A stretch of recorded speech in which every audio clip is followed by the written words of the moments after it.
We welcome you back once again to Sadler Stadium here on the campus of Earlham College as we get set for game number 2 tonight. Quakers losing the opening contest by a final of 7-4. The Quakers now find themselves at 7-8 in conference play. In a few moments, we'll get you updated on the conference standings, and everything's still very close. By the way, Franklin did win earlier today.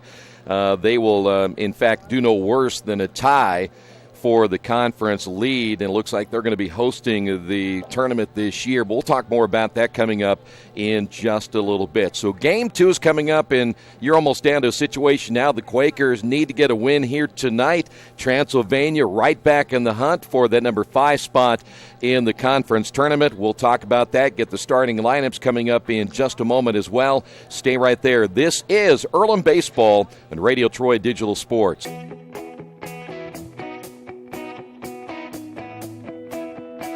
We check 'em better. Every Wetzel Better Buy certified vehicle is fully inspected and reconditioned by ASE and factory-trained technicians.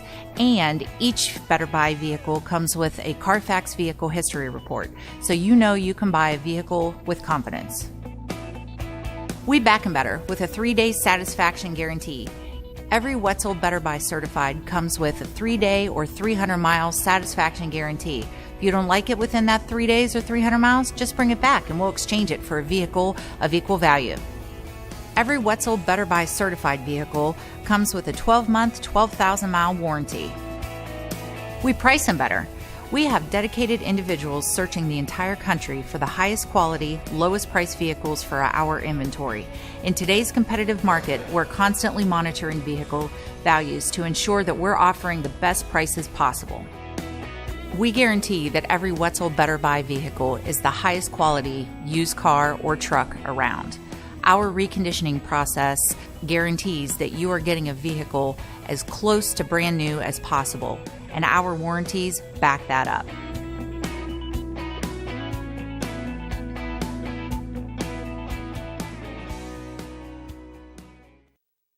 Some people are born lucky. Other people take luck into their own hands, avoid stepping on sidewalk cracks, and wouldn't dare walk under a ladder. But whether you're born with luck or make your own, when it comes to your insurance coverage, luck should have nothing to do with it. So talk to Indiana Farm Bureau Insurance today or visit them online at infarmbureau.com to purchase an auto policy. Indiana Farm Bureau Insurance. Stop knocking on wood.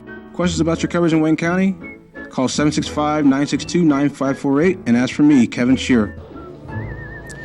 Game number 2 starters. Let's begin first off with Transylvania in this second game. It looks like they'll go pretty much what they did in game number 1. Isaac Taylor will lead things off. He'll be in left field. Cole Ratliff will bat second in right field. Hudson Chastain will bat third at second base. Austin Butts DHing. He will be the cleanup hitter. Michael Blair will be catching again in game number 2. He'll be hitting fifth. Hitting sixth and playing at third base, Wade Lapalico will again get the start at third. Nick Wade is hitting seventh at first base. Henry Malloy hitting eighth at shortstop. And David McAnally is hitting ninth. He'll be in center field. And it'll be Robert Young going in game number 2. We'll talk about his numbers coming up in just a few moments. The Earlham Quakers will go with Isaiah Shake to lead things off. Here in game number 2, Isaiah in center field. Kendall Baker will get the start in game number 2. He'll be in right field. Addison Robertson DHing. He'll hit third. The cleanup hitter, Danny Dopp at first base. Mark Jandro is hitting fifth in game number 2. He'll get the start at shortstop. Dre Davis hitting sixth at second base.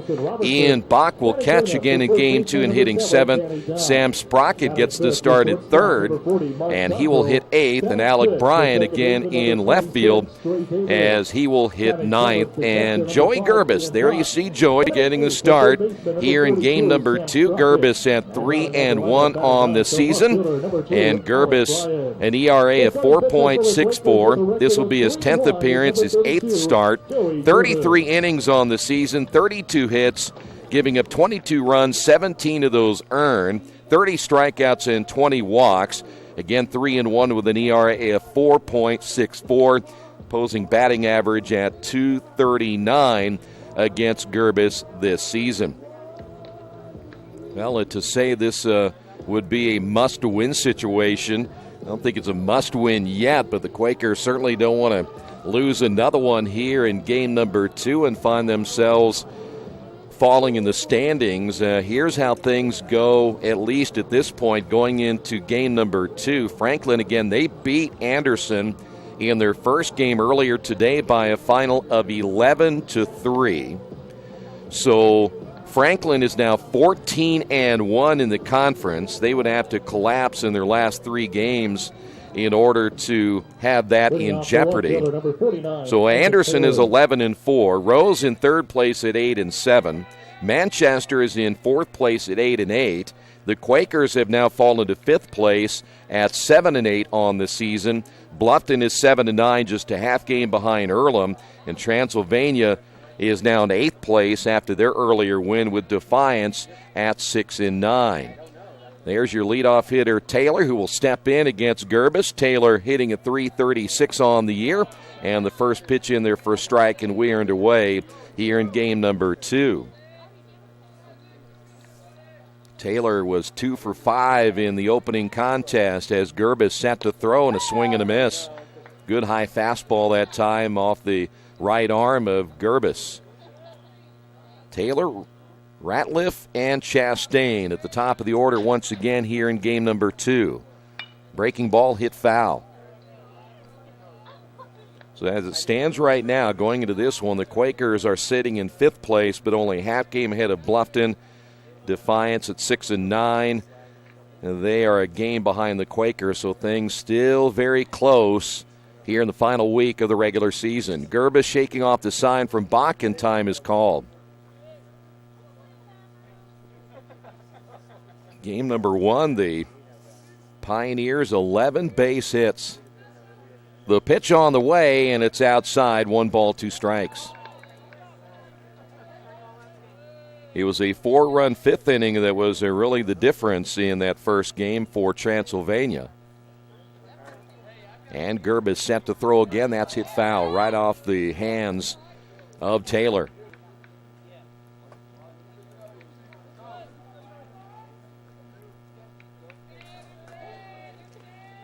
So Quakers once again as that one is fouled away.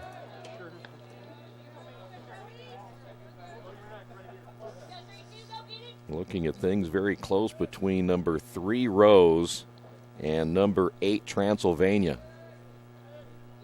Here's the pitch on the way, and a breaking ball just off the outside corner. And the count is 2 balls and 2 strikes.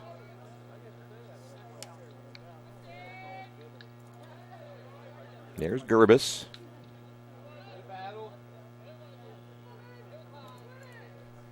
Here's the break-even pitch on the way, got him swinging. And a good start for Gerbis and the Quakers as Taylor strikes out, 1 away. Here's Ratliff.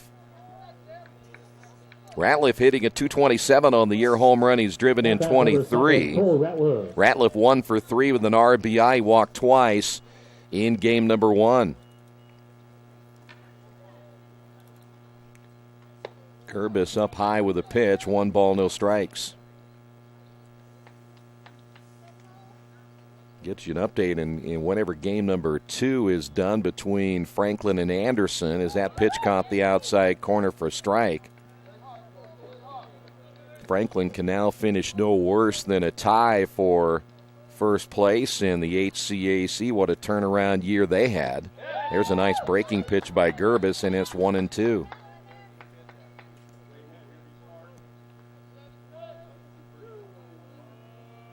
They really took care of the Quakers in the 2 games that those teams played. There's a swing and a miss, and Gerbis striking out the first 2 hitters he has faced here tonight, and that'll bring up Chastain.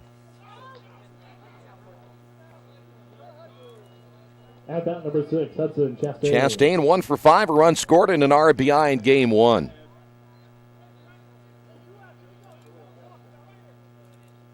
And the pitch by Gerbis in there for a strike. Gerbis generally a pretty quick worker. Generally will get that sign and just throw. That pitch up high, breaking ball didn't break. And we'll go to 1 ball and 1 strike.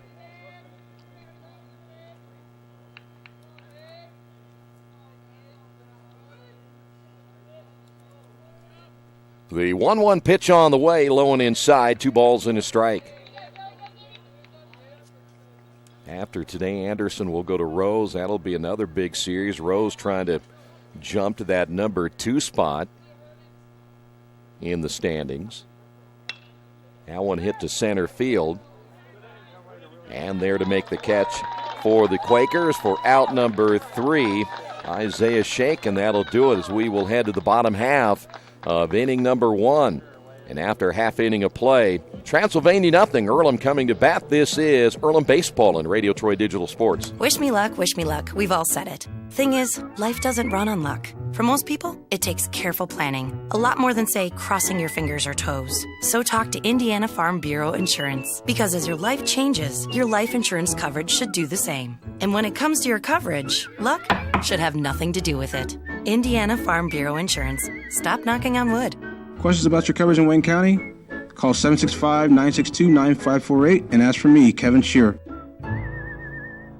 Since 1994, Beach Automotive has provided motorists in the Richmond area with comprehensive auto repair services that include car and truck care, alignment, brakes, tires, engine, transmission, and more.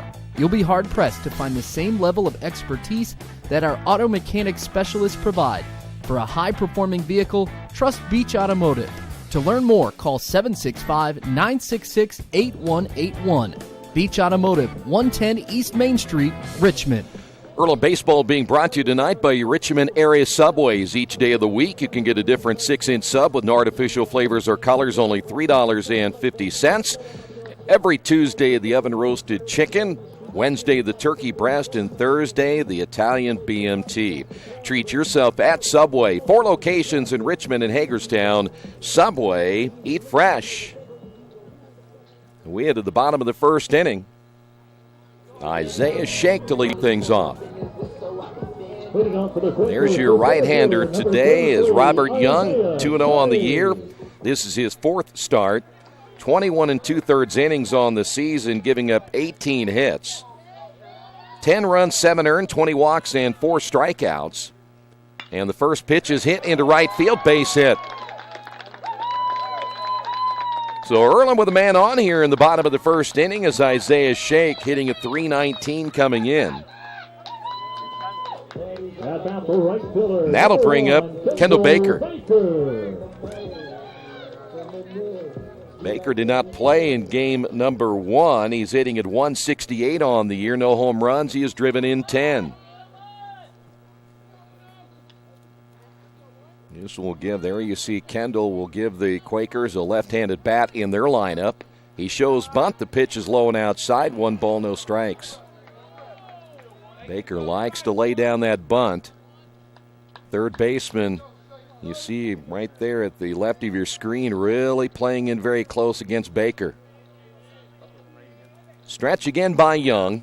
And the pitch on the way. It's up high. The stolen base attempt, easily stolen as Isaiah Shake off and running here in the bottom of the first inning. And the Quakers now have a man in scoring position.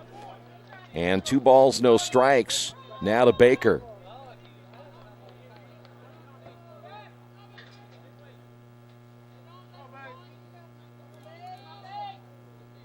Quakers in game number 1 got on the board first in the bottom of inning number 2, and then the offense really struggled the rest of the way. The stretch again by Young. And the 2-0 pitch is low and inside. Baker pulling back. Will go to 3 balls, no strikes.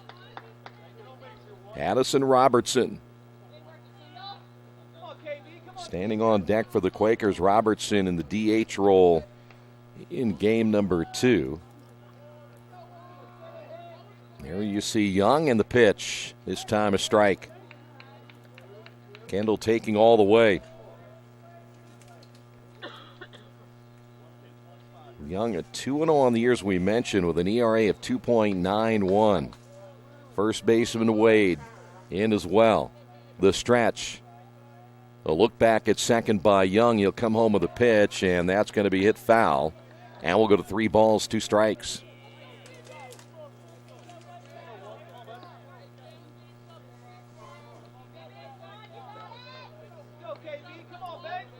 They shake down at second. Now Kendall Baker in the hole, or I should say in the number 2 hole here in game number 2. Generally, he's at 8 or 9 in the order. Young will throw to second, not in time.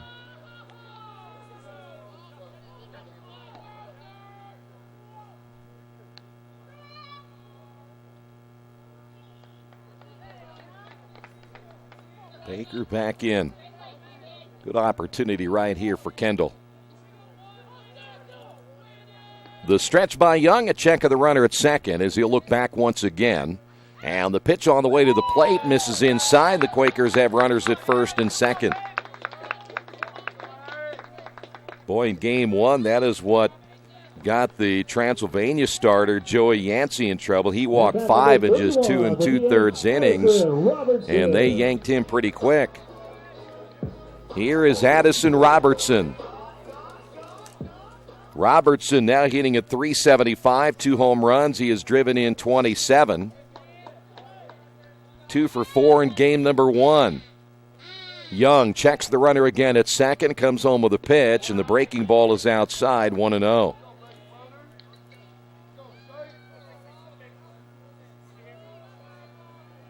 Right now, that young man having a difficult time here in inning number 1. See if the Quakers can take advantage.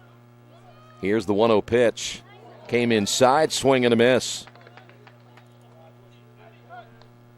1 ball and 1 strike.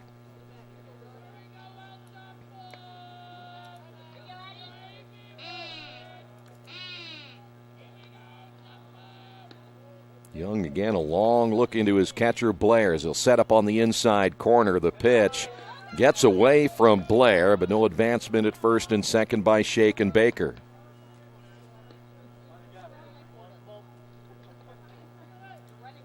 Two balls and a strike.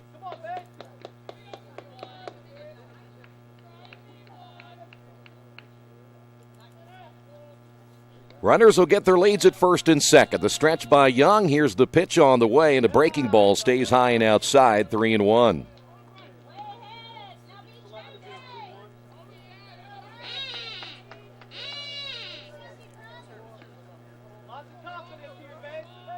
Boy, if you want a guy at the plate that can hit the baseball, there he is, Addison Robertson.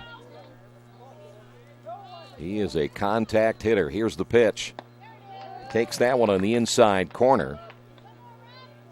Robertson at .375, as we mentioned, his slugging percentage at .522. That leads the ball club, but this guy, when he gets on base, he is almost impossible to get stealing. 34-35 stolen bases on the season this year for Addison Robertson.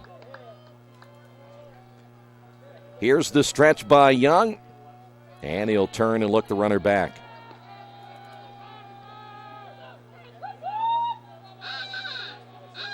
Well, if you're Transylvania and you can pull out a win here in game number 2, you're right back in the opportunity to get into the tournament. That would be huge. That's why I say from a must-win situation, I think the Quakers have to have this one. Payoff pitch on the way, grounded back up the middle. The shortstop steps on second, throws to first. They'll get the double play. And advancing on to third will be Shake, and now 2 away for the Quakers. And that'll bring up Danny Dopp. At bat number 7, Danny Dopp.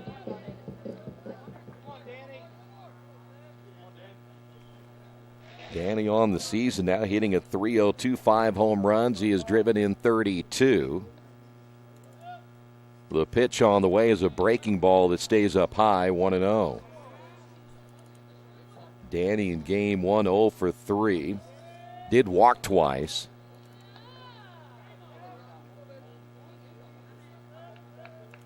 Young again comes set. The pitch hit foul.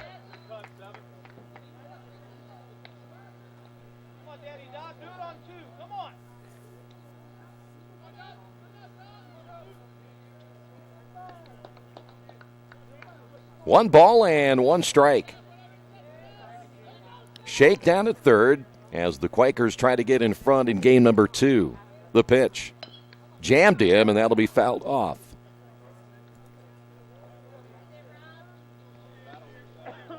And we'll go to 1 ball and 1 strike.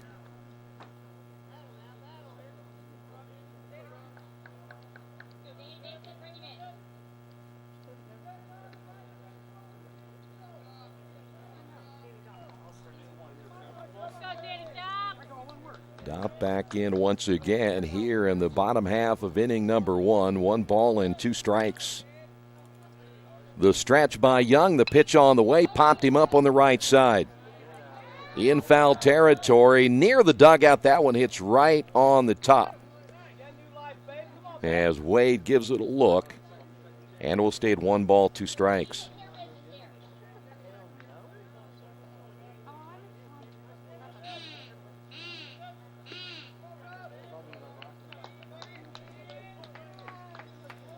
We go back to game 1. How many runners in scoring position? The Quakers left on base as that pitch is low.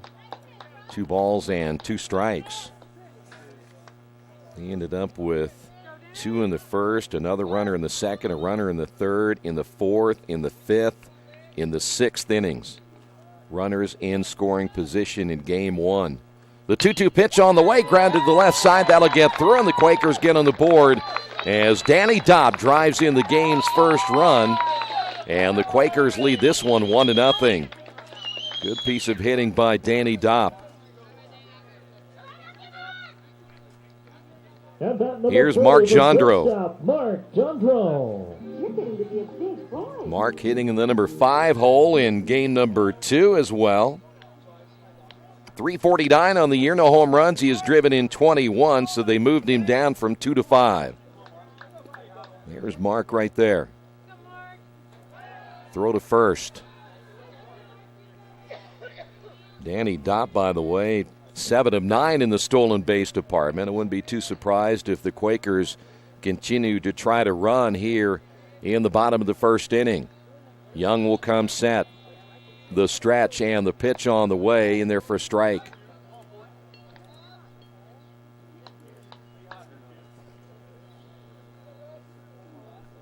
Mark in game number 1, 2 for 5. He drove in a couple of runs. The stretch and the pitch came inside, and Jandro just gets a piece of it.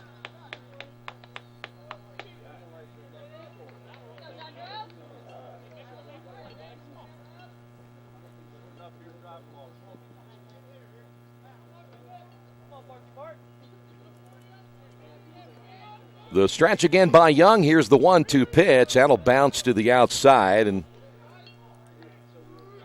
pitch nearly gets away from Blair. Did a good job sliding to the outside.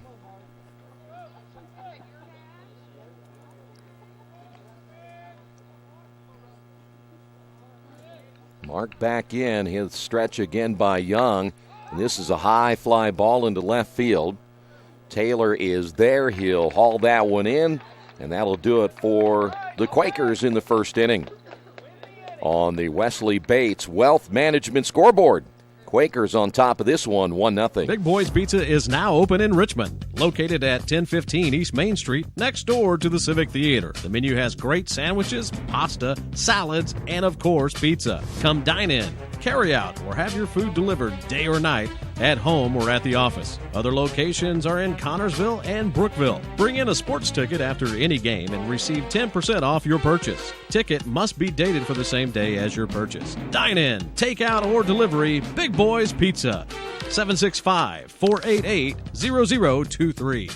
Best One Tire and Service has been committed to our partners since 1948. With more than 250 locations in 26 states, Best One puts over 1 million tires on the road every year. Superior tires, expert service, competitive prices. Best One Tire and Service, where the best costs less. Hi, I'm Roger Clark with Best One of Richmond. Because Best One is one of Bridgestone's largest retailers, we offer exclusive Bridgestone savings. Visit us in Richmond to save on Bridgestone tires today. Back once again here at Sadler Stadium as the Quakers on top here in game number 2, 1-0. As we will head to the second inning, Butts Blair leading things off here for the Pioneers in our second contest.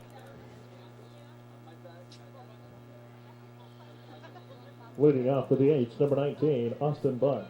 Austin Butts out of the great city of Woodstock, Illinois. There's Gerbis. Here's the pitch. That's a strike.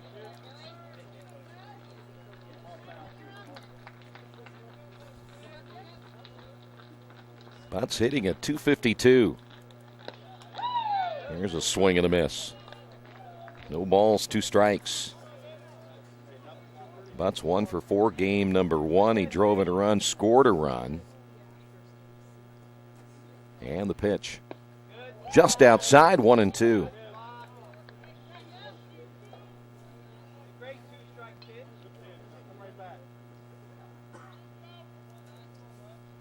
Here's your 1-2 pitch. Swing and a miss.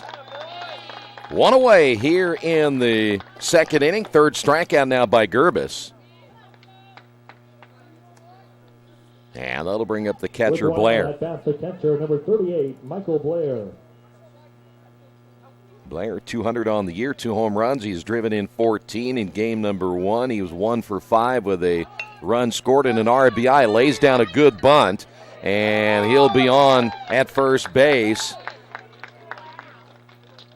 Sprocket was deep at third, and Blair did a nice job reading that one.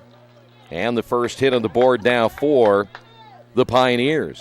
Stepping up to the plate, the third baseman, number 21, Wade Lapicolo. Here's Lapicolo. Lapicolo now hitting at 254, no home runs, 11 runs driven in. There's Lapicolo as he steps in for the first time against Gerbis and takes that one for a strike. Lapicolo 1 for 5 with a run driven in game 1.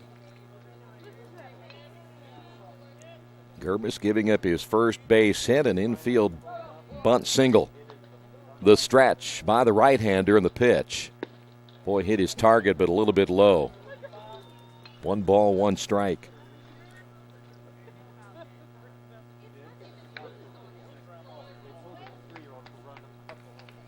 Quakers outfield staying this one pretty much straight away. The 1-1 pitch is low and outside, 2-1.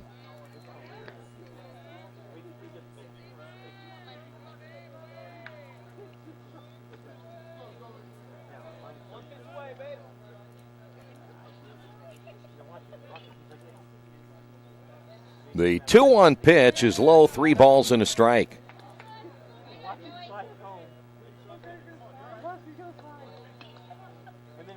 I'll remind you, as always, you can follow along live stats on GoEarlham.com. Here's your 3-1 rip right at the third baseman, Sprocket. He'll nail that one. And there's 2 away. Well hit by Lapicolo. Here's Wade. With 2 outs at bat for first baseman, number 22, Nick Wade. Wade entering this contest at 263 on the year, no home runs, 6 runs driven in. Wade 2 for 4 in game 1. He drove in a run. Runner takes off, the pitch in there for a strike, the throw down to second, and the shortstop trying to make the play as that'll be saved. Jandro tried to lay on the tag, and he dropped it at the last moment. So that'll be a stolen base by Blair. And Wade now behind in the count of no balls and a strike.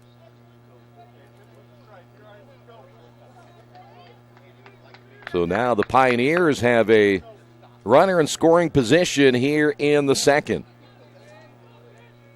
Wade, as you see, a left-handed hitter. The stretch and the pitch. Breaking ball stays high, 1 ball, 1 strike.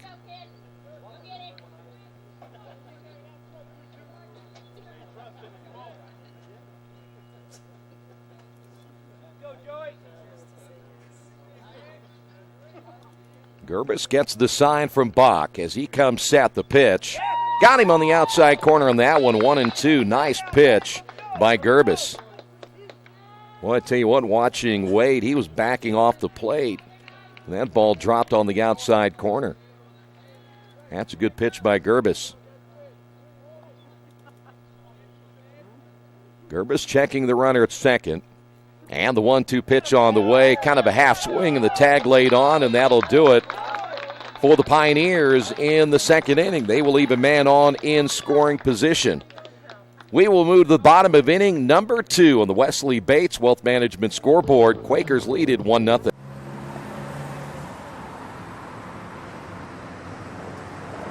I got this.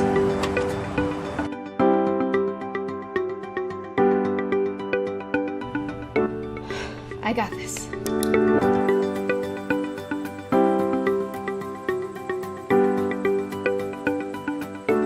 I got this. At Harrington Hogue, we believe your life belongs to you. That's why we work hard to make sure that your insurance coverage is the last thing you have to worry about. So when it comes to keeping you protected, We got this.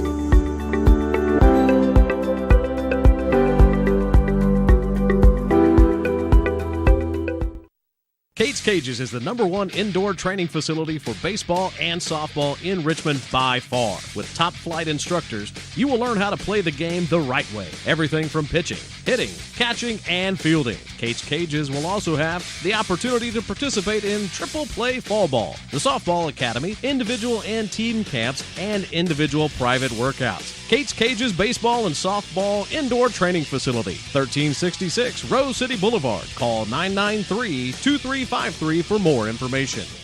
We're in Game 2 here this afternoon into this evening as the Quakers losing Game 1. They lead Game 2 1-0. Welcome back here to Sadler Stadium. Davis, Bach, and Sprocket. Leading off the bottom of the second for the Quakers, the second baseman, number 26, Trey Davis. Trey hitting .324, no home runs. He has driven in 21. He was 2 for 5 in Game 1. He drove in a run.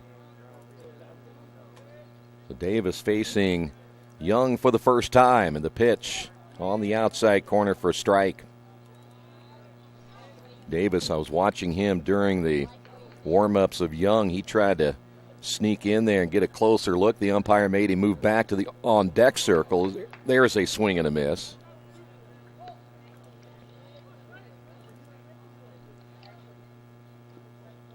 Davis just wanted to get a little better look. Here's 0-2. That's strike 3. 3 pitches Davis done here in the second. There's one away. Stepping up to the plate, the catcher, number 5. Here's Ian Bach.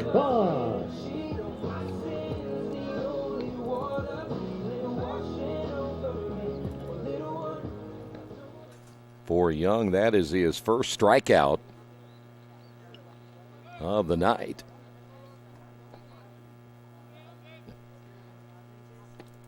That pitch in there for strike 1.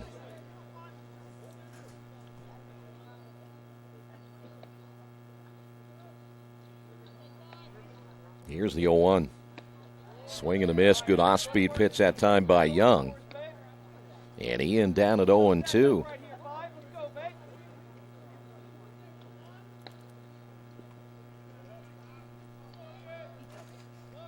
The 0-2 pitch on the way. That'll be tapped to the right side. Young coming off the mound. He will stab that one and decides he's going to make the play himself. Tells Wade to get out of the way.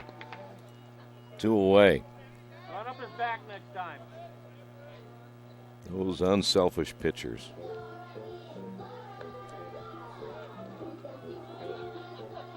They're going to make Wade run all the way to the back. Just do it yourself. Here's Sprocket. Sam getting the start at third base.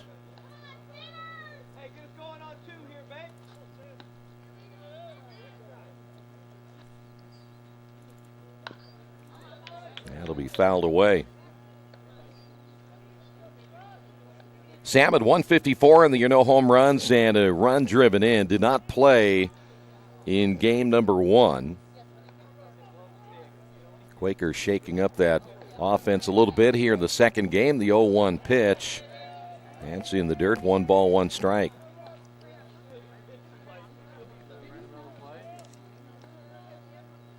Sam, a freshman out of Liberty Township, Ohio. The 0-2 pitch.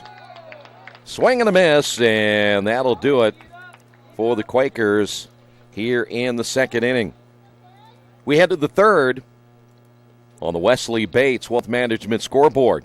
Quakers on top, 1-0. At First Bank Richmond, we provide you with an excellent banking experience. Whether it's personal checking, savings, mortgage loans, consumer loans, retail lending, or trust and investments, you can count on First Bank Richmond. First Bank Richmond has been serving the Richmond area since 1887.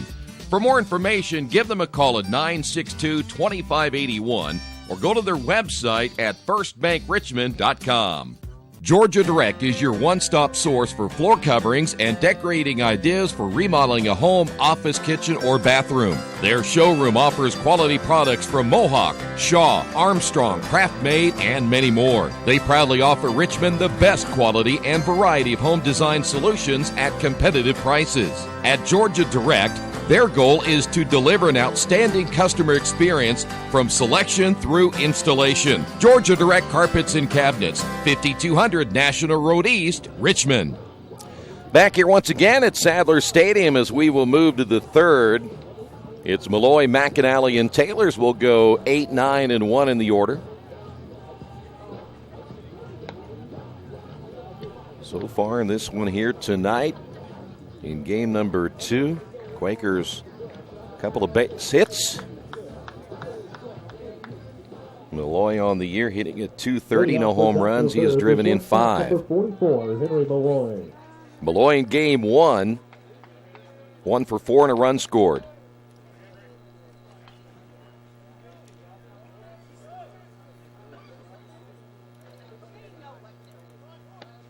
Pitch is high and inside, 1 ball, no strikes.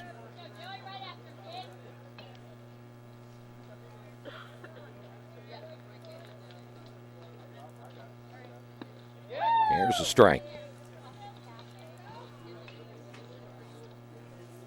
1-1 now to Malloy. Gerbis with the pitch on the way. It stays up high, 2 balls and a strike.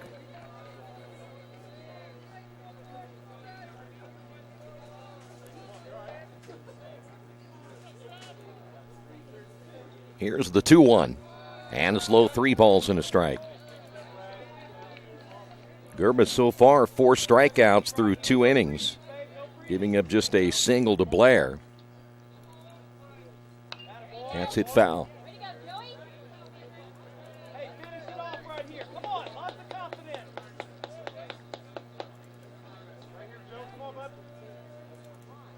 The 3-2 pitch on the way, popped him up on the right side. Davis will have a play on this one, and there's one away.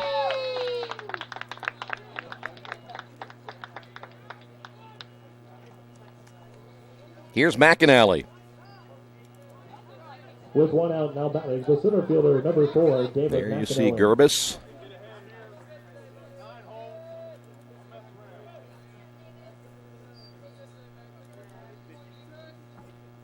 He'll show bunt, and that pitch on the outside corner for a strike, and a good pitch again by Gerbis. McAnally on the year, 208, a home run. He's driven in 10. He was 1 for 3 in game 1 with a run scored. Fly ball into left field. Should be an easy play, as bringing that one down is Alec Bryan, and they're 2 away. Here's Taylor.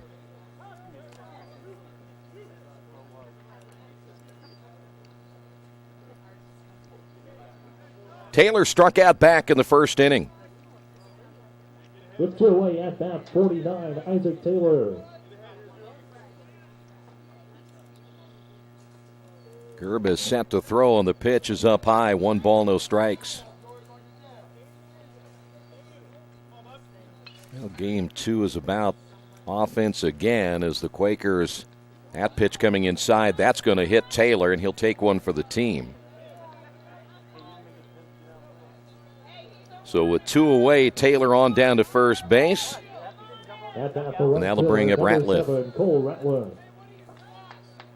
Gerbis trying to come inside with a pitch, and just a little bit too much as Taylor, the second base runner now for the Pioneers, and there's Ratliff. Pitch is outside. Good job again by the catcher, Ian Bach. Said that in the first game. Ian thought maybe his arm not as strong, but I still think that he's got a pretty good arm.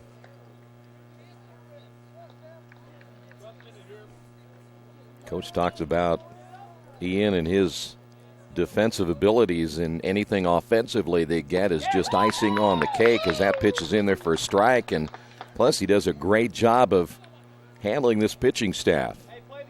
Ratliff struck out in the first inning, 0 for 1. The stretch again by Gerbis. Short lead at first base, and Gerbis will throw over.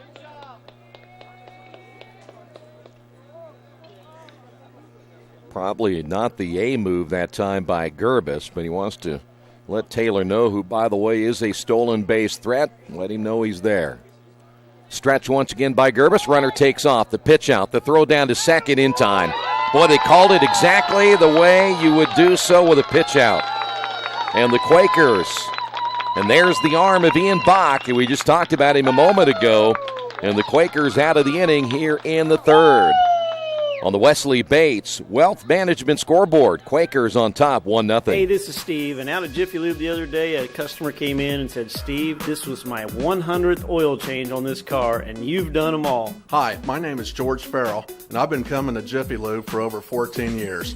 I recently just had my 100th oil change. I'd like to thank Steve Funkhauser and his staff for the great service that they've provided me over the years. Thank you to all, and I would recommend anyone to come to Jiffy Lube to get their car serviced.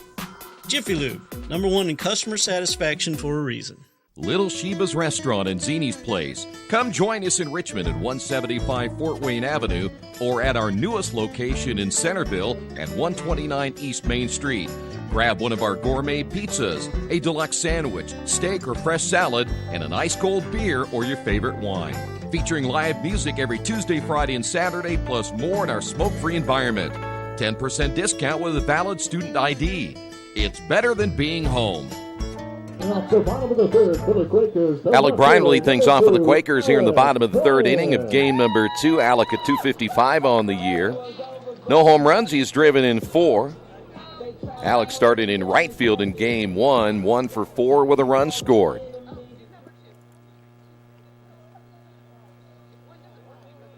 Time is going to be called as the umpire telling the Quakers players that they need to get back in the dugout area. Some of the guys kind of sneaking out on the turf area. Here's the pitch, and it's high and inside, 1 ball, no strikes.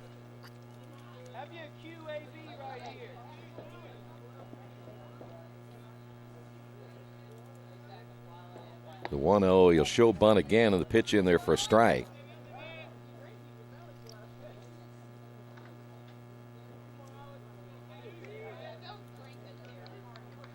Here's your 1-1 pitch.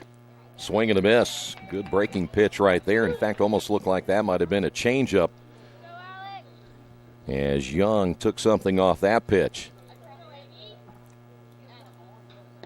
And a swing and a miss, and that'll do it for Alec Bryan as he'll strike out. Out number 1 here in the third. And with a 1 away, that'll bring up the leadoff hitter, Isaiah Shake. At bat number 33, Isaiah Shea.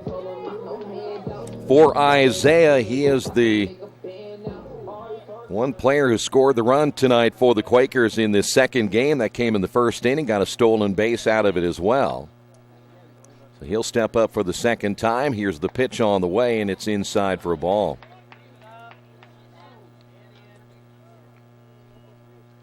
Isaiah now reaching the double-digit plateau in stolen bases on the year with 10, as that pitch inside as well.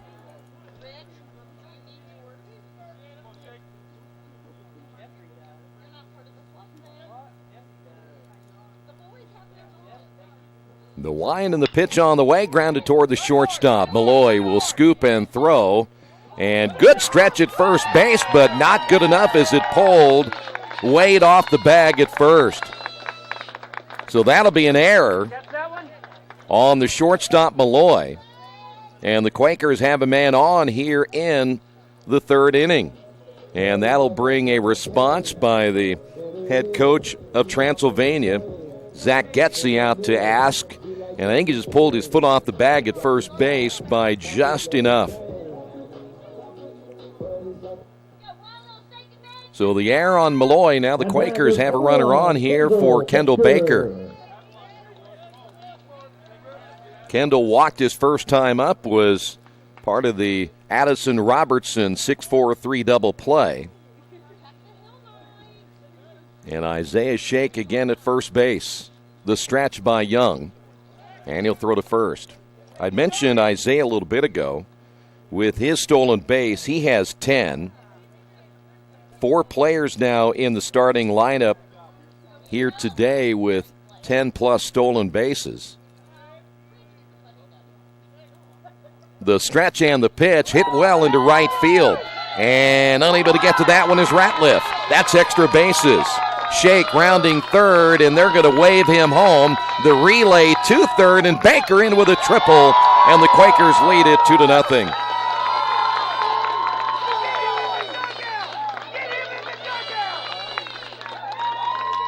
Kendall Baker with a triple, the third triple for the Quakers in this doubleheader. Kendall driving in the run. Kendall now with 11 RBI on the year. And now the Quakers, with their third base hit, still have a chance with Addison Robertson stepping to the plate. That was hit well by Kendall.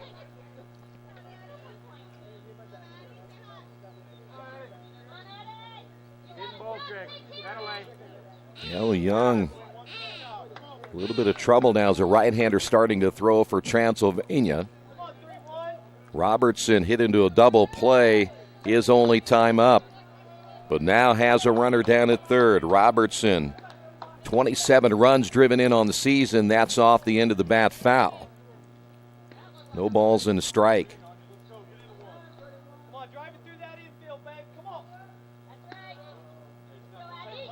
Boy, good to see Kendall get that base hit. I know he's been struggling this year. Infield is in. Here's the 0-1. Gets away from the catcher, Blair, and Robertson said that ball hit him as he tried to run on down to first base. He discarded his bat and everything, and the umpire's going to bring him back. Addison says, hey, look, it hit me right on the foot. Apparently the sales job wasn't enough. No balls and 2 strikes. Time called. Ball got loose out of the bullpen.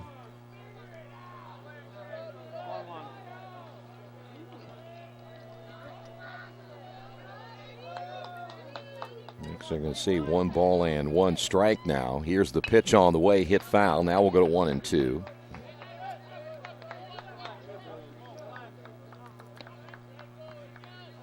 We mentioned the infield is in. That's the shortstop right behind Young.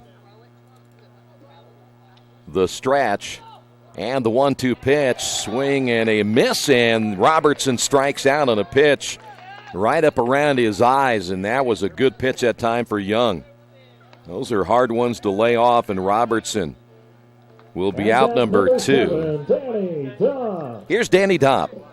Danny singled back in the first inning. Dopp leads this team with 32 runs driven in. Let's see if he can get another one here. The stretch by Young and the pitch, bouncing in front of Blair. He's able to knock it down.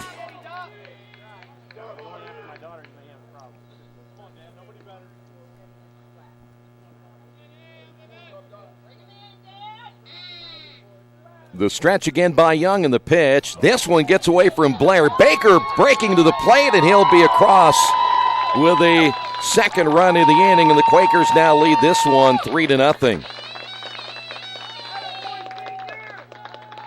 That probably would be scored a pass ball on Blair. The second one we have seen. He had a pass ball in game 1. Danny able to get an RBI without even hitting the baseball. 2 balls and no strikes. Here's the pitch. Low and outside, 3-0. Well, the Quakers, when you're struggling to score runs. They've been able to manufacture 3 so far as that one's hit to the screen. Dopp taking a strong cut when he's up in the count at 3-0, so they gave him the green light. The pitch on the way off the end of the bat foul. We'll go to 3-2.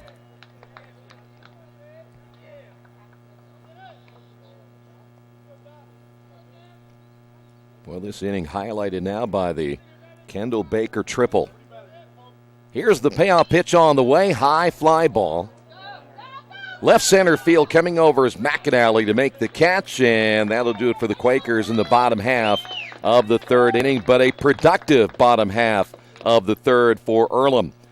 Quakers on the Wesley Bates Wealth Management scoreboard lead this one 3-0. Mancino's is family-friendly, serving fresh grinders, pizza, pasta, and salads daily. They serve great food priced for family budgets. And whether it's one of their homemade grinders, salads, or pizza, there's sure to be something for everyone in your family. Our baking process may cost a little more and take more time, but the end result of freshness and flavor make the real difference in all of Mancino's award-winning products. Mancino's of Richmond. Give them a call at 966-1161 or go to their website, mancinosofrichmond.com.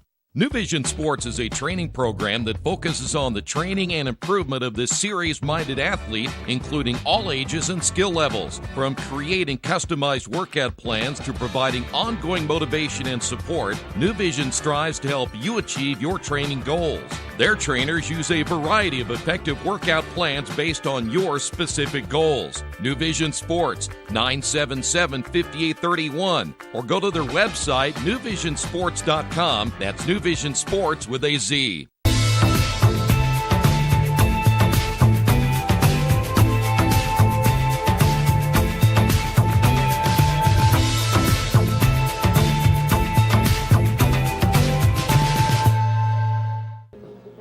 Earlham Baseball being brought to you tonight by Chef KC, located at 1301 South L Street in Richmond, catering for all events or occasions.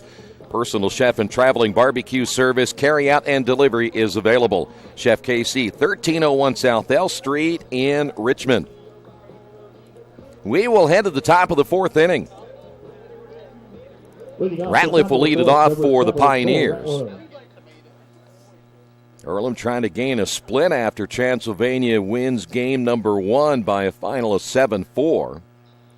And now it's up to Gerbis. Now has a 3-run cushion here in the fourth inning. The pitch is a strike.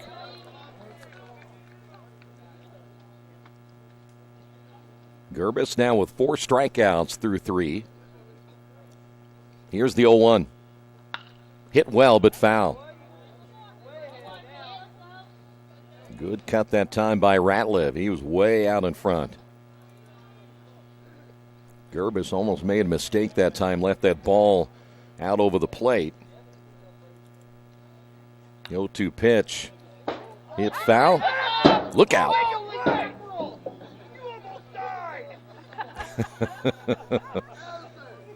Fans are never over dramatic. Somebody said he almost died down there. It's very rare that a foul ball will hit in front of us. Here's the 0-2 pitch on the way, grounded softly to the shortstop. Jandro, the long throw, and did he keep his foot on the bag? Yes. Good stretch by Danny Dopp at first base, and there's one away. Jandro again showing the strength of his arm at shortstop. Here's Chastain. Chastain 0 for 1. He flew out in the first inning.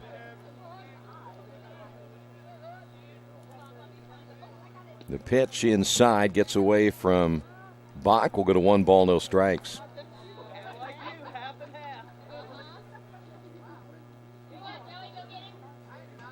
Gerbis so far, other than the mistake he nearly made moments ago, he's pitched very well. Here's the 1-0. That's hit foul. I think they'd really like to get a complete game out of Gerbis. They'd love that here tonight. Here's the 1-1. Pitches outside, 2 balls and a strike. I want to see him go as deep as he possibly can, and they want him to have a well-rested bullpen for Friday. They will throw everybody they possibly can, I would imagine, against Manchester.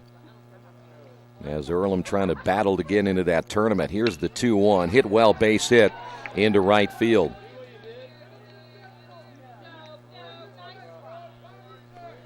That was just the second hit by the Pioneers here in game number 2. Here's Butts.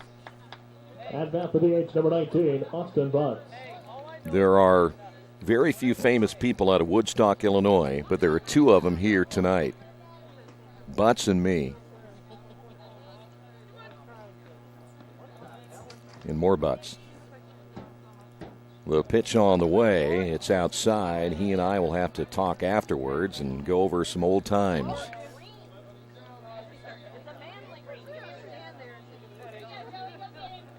One ball and no strikes. Gerbis set. Here's the pitch.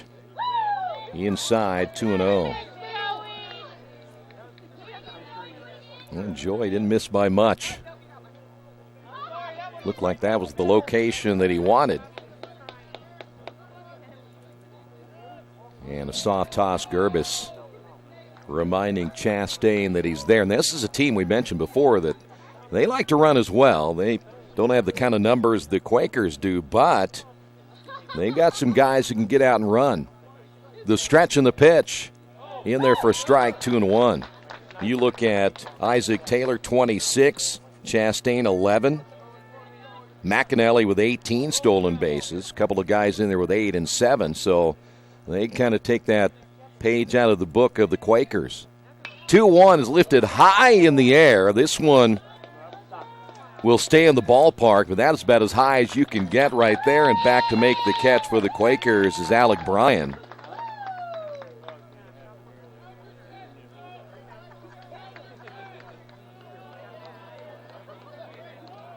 So 2 away as we have a wardrobe malfunction once again. With 2 outs, at bat number 38, Michael Blair. We've had that happen twice tonight. This is a highly technical operation we work with here.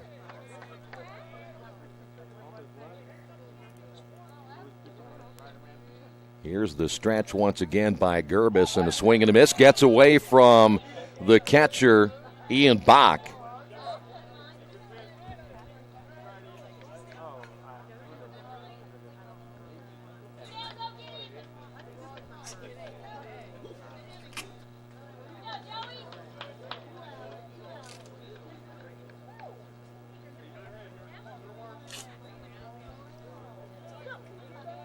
So now a runner at second base. We got the malfunction fixed for the moment, and that pitch is low for a ball.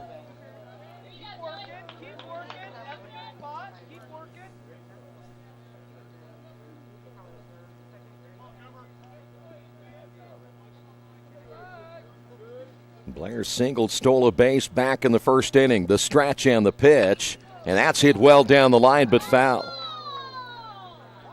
Blair jumped all over that pitch.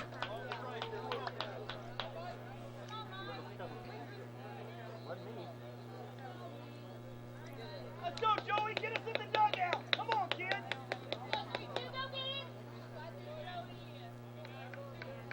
One ball and 2 strikes.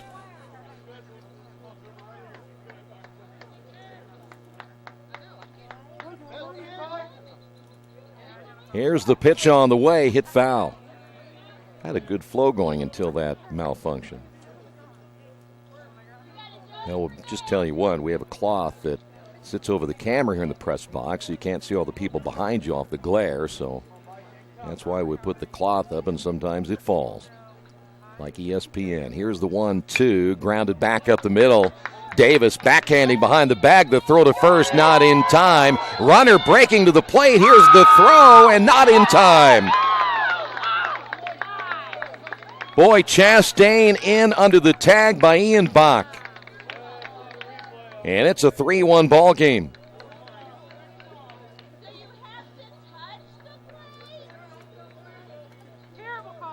Boy, the one thing about that slide for Chastain is that is tough on this turf. You don't really get much of a natural slide, and he kind of rolled his way in. Lapicolo steps to the plate now. The right-handed hitter takes that first pitch for a strike. 0-1, and there's Gerbis as he gives up the first run of the ball game here to Transylvania. The stretch and the pitch on the way, hit well into left center field. That's going to fall in for a base hit. Blair will take the turn at second and hold up there. And now runners at first and second. Lapicolo hit that one well. That'll bring up Wade.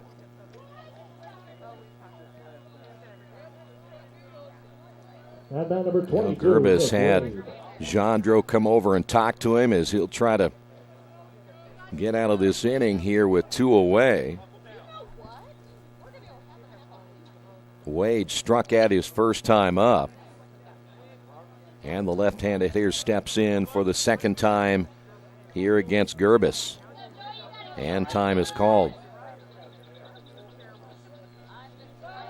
That is now 4 hits by Transylvania. The Quakers with 3 base hits.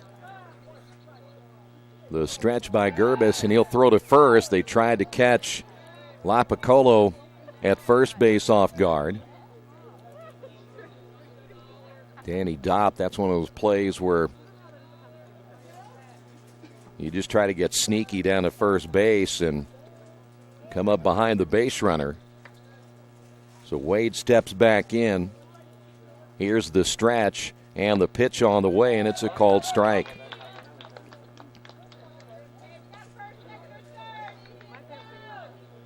Wade was the last strikeout Gerbis had back in the second inning. The pitch on the way, and it's on the inside corner. Wade kind of backing away. He thought that pitch was too far inside.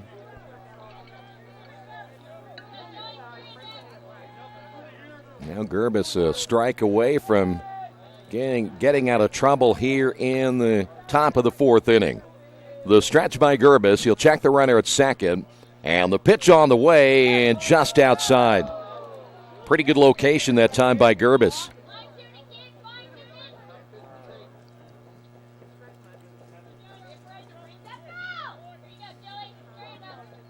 Blair at second base. Lapicolo down at first. Gerbis comes set, checks the runner, the pitch. Grounded back at the middle. Jandro will give it to Davis. They'll get the force at second. And that'll do it for the Pioneers in the top of the 4th. They'll leave a couple of runners on base, but they do pick up a run. On the Wesley Bates Wealth Management scoreboard, Earlham on top of this one, 3-1. For the past 35 years, Van Vliet Insurance has built a reputation of bringing a personal touch. That's because at Van Vliet, it's all about you, your needs, your life, and our town. Along with providing quality coverage to individuals, families, and local businesses, we're proud of our community and the opportunity we have to protect your future within it. Van Vliet Insurance, an Erie Insurance representative. Hometown professionals at work for you. As an internet service provider, Parallax Systems offers reliable residential high-speed internet service and business service. With a fiber backbone reaching over 150 miles, we have created a multifaceted delivery system. Our dark fiber leasing has proved beneficial to public and private sectors alike. Parallax serves Wayne County and surrounding areas. Parallax Systems, when speed matters, a division of Richmond Power and Light. We head to the bottom of the 4th inning. Jandro, Davis, and Bach all due up against the right-hander Young. There you see Young getting his final toss in. We were talking about it earlier. First night we have had, I think, the entire spring where it is very, very comfortable for the fans to come out and see the Quakers here tonight. For shortstop, number 40, Mark Jandro. Jandro 0 for 1.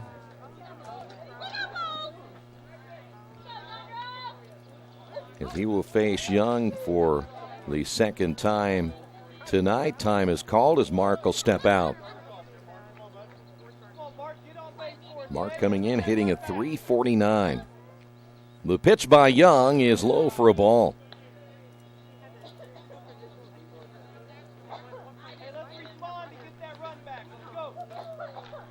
The 1-0 pitch. That bounces 2 balls, no strikes. One thing about Jandro is, boy, freshman coming in and making a contribution to this program.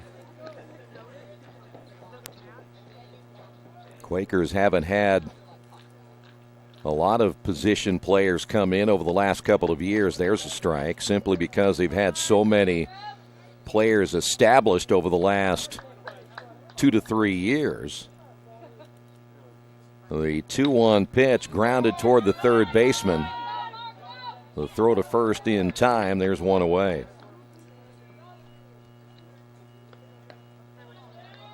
Here's Davis.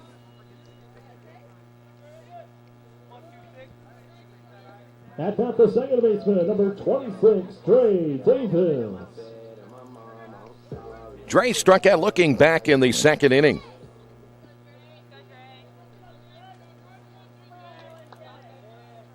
That breaking ball in there for a strike. Nice pitch by Young.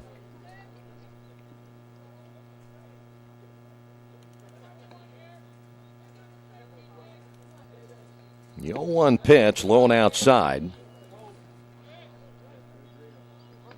1 ball and 1 strike.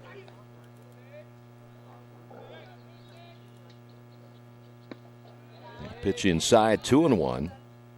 Davis, again, a solid season, .324. He's driven in 21. They'd love to see him get on base and perhaps be more of a stolen base threat. Only 6 of 10. Line drive on 1 hop to the shortstop, Malloy. Low throw, dug out by the first baseman, Wade. Good job at first base by Wade to save a possible throwing error by Malloy. Great play, though, on a hard 1 hop. And there's 2 away. Number 5, Ian Bach.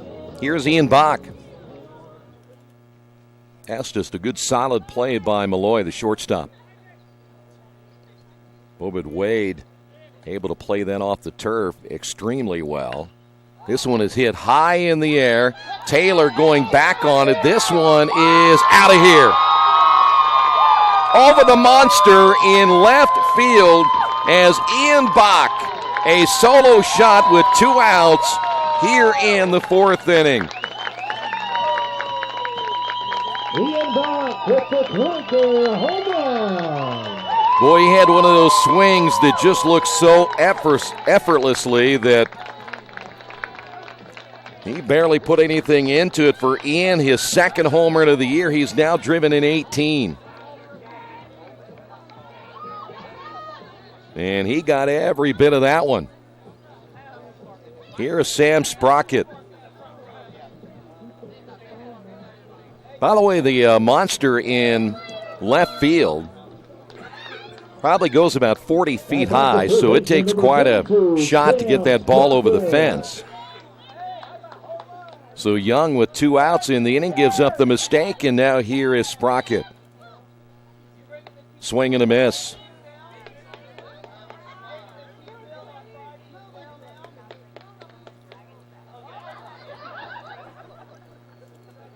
Here's the 0-1 pitch in there for a strike, and it's 0-2. Sprocket struck out back in the 2nd inning. And the 0-2 pitch on the way, low and outside, 1-2.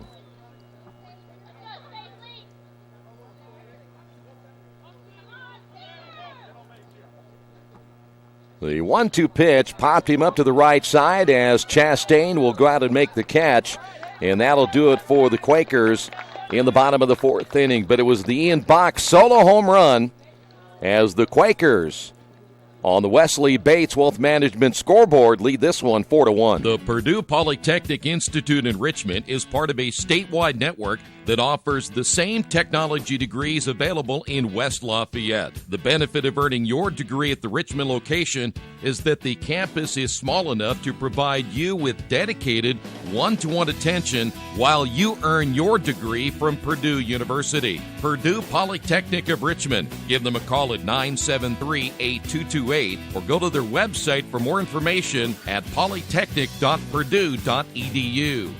At the Reed Orthopedic Center, our physicians and support team devote themselves to helping you return to a healthy and active lifestyle. Our expertise includes shoulder, elbow, foot, ankle, hand, wrist, hip, and knee injuries, as well as pain management and rehabilitation, and school athletic training programs and sports medicine. We are committed to providing you with the best possible orthopedic treatment that we can. To request an appointment at the Reed Orthopedic Center, call 765-935-8905.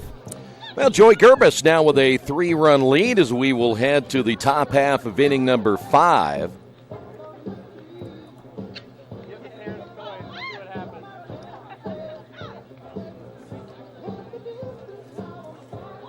Malloy will lead things off here in the 5th. Malloy 0 for 1. He flew out back in the 3rd inning.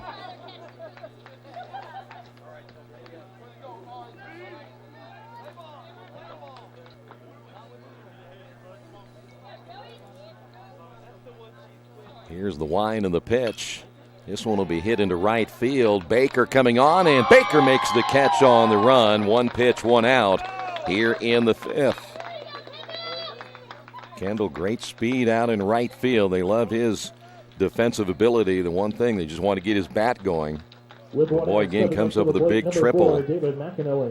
Here's McAnally. He is 0 for 1. Flew out back in the 3rd inning. That one hit well. That's a base hit. First pitch hitting by McAnally. So the 1-out single by the number 9 hitter, and that'll bring up Taylor. Number 49, Isaac Taylor.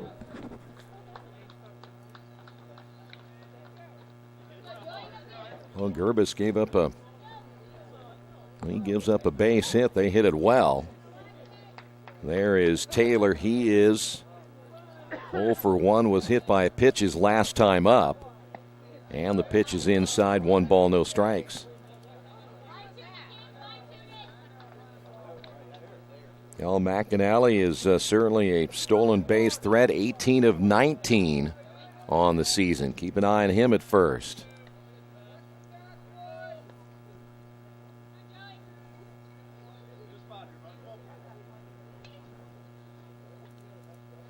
Gerbis will come set. Here's the pitch, and it's low for a ball. 2 balls, no strikes.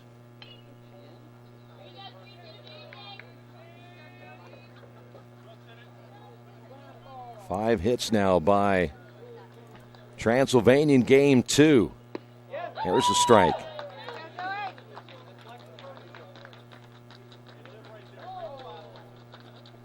Quakers with 4 hits, but a 3-run lead.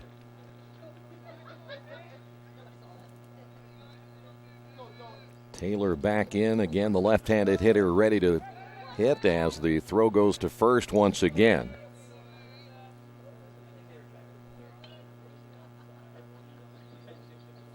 Boy, I would imagine, I don't have the numbers in front of me. I think both these teams would be 1 and 2 in the stolen base department in the HCAC. Ground ball, Davis. Davis able to still get that baseball, though the base runner McAnally had to get out of the way of the ball that was coming right at him. Good job by Davis to keep his concentration and get the force out at second base. So Taylor reaching on the fielder's choice, and 2 away. Boy, sometimes as a fielder, you'll take your eye off the baseball as you see Ratliff stepping to the plate. But Davis able to take it all the way in and make the nice throw to second base. There's a strike again to Ratliff. Ratliff is 0 for 2. As Gerbis once again will come set in the throw to first. Now with Taylor at first base, 26 stolen bases out of 33 attempts on the year.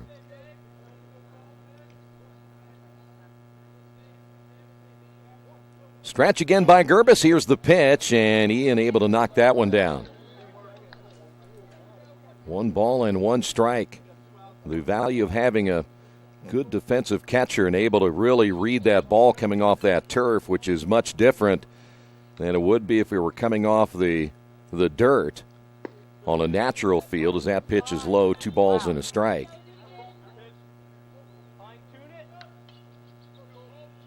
If you ever come to practice, they will work on every situation possible off this turf just about every day. Here's the 2-1 delivery on the way. Snap throw by Ian down to first, not in time to get the base runner.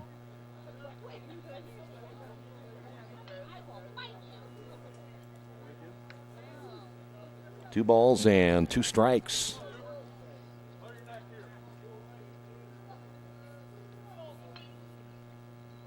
Joey again will come set. The pitch runner ready to take off. This one hit into right field, but there's Baker once again. Hauls that one in easily, and that'll do it for the Pioneers here in the 5th inning. They will leave a man on. We head to the bottom of the 5th on the Wesley Bates Wealth Management scoreboard.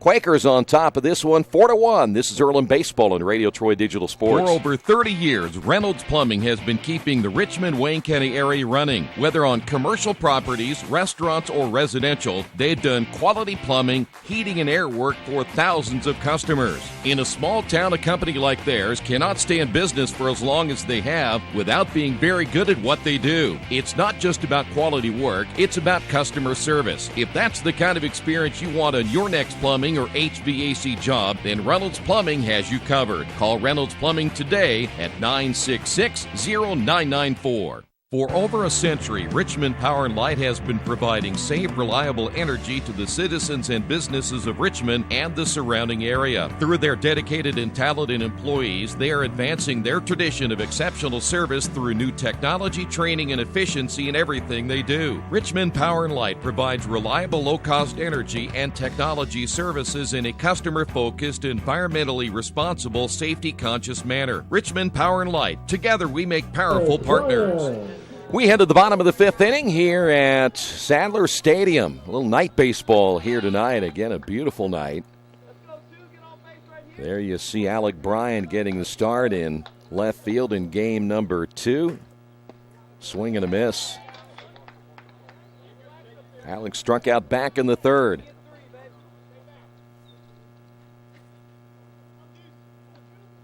Young gets the sign from Blair. The pitch on the way is low and outside. Count is even at 1 ball and 1 strike.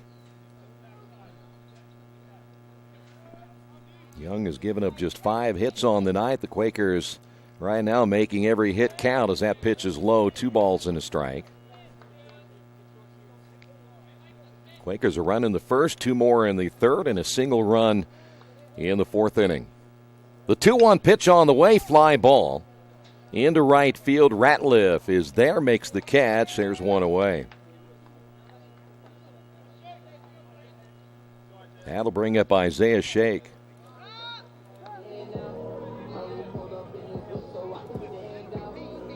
At bat number 33, Isaiah Shea. See if we can get you an update on the other games going on in the HCAC as Isaiah 1 for 2, a couple of runs scored here in the 2nd game, swing and a miss. Stolen base back in the 1st inning as well. Isaiah, 10 stolen bases. Here's the 0-1. Hit well to the shortstop. Malloy off 1 hop and then dropped by the first baseman. Wade just took his eye off it. That'll be an error on Wade. So now the Quakers have a man on here in the 5th inning. At bat number 1, Kendall. Here's Kendall Baker. Baker again with that big triple in the 3rd inning, part of the 2-run 3rd inning. Well, the routine play for the Pioneers. Just dropped at first base. Baker showing bunt. That pitch in there for a strike. He's going to try to draw that 3rd baseman in.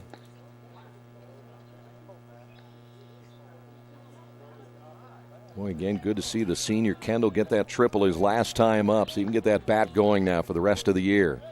Here's the 0-1 pitch up high. 1 ball, 1 strike. Came into this one hitting just 168. Again, did not play in game number 1. But again, the start in right field in game 2 as they'll throw to first.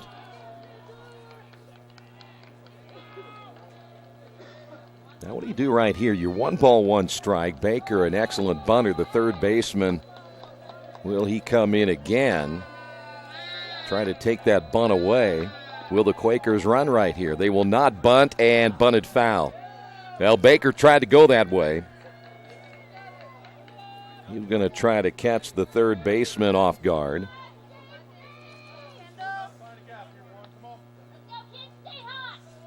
Lapicola, though, he's pretty much stayed even with the bag. He may come charging in if he sees Baker squaring to bunt.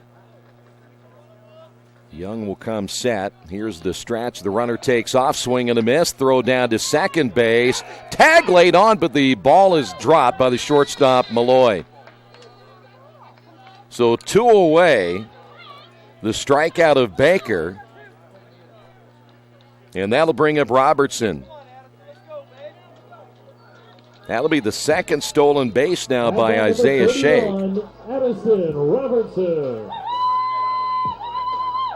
And now Addison Robertson, 0 for 2 here in game number 2.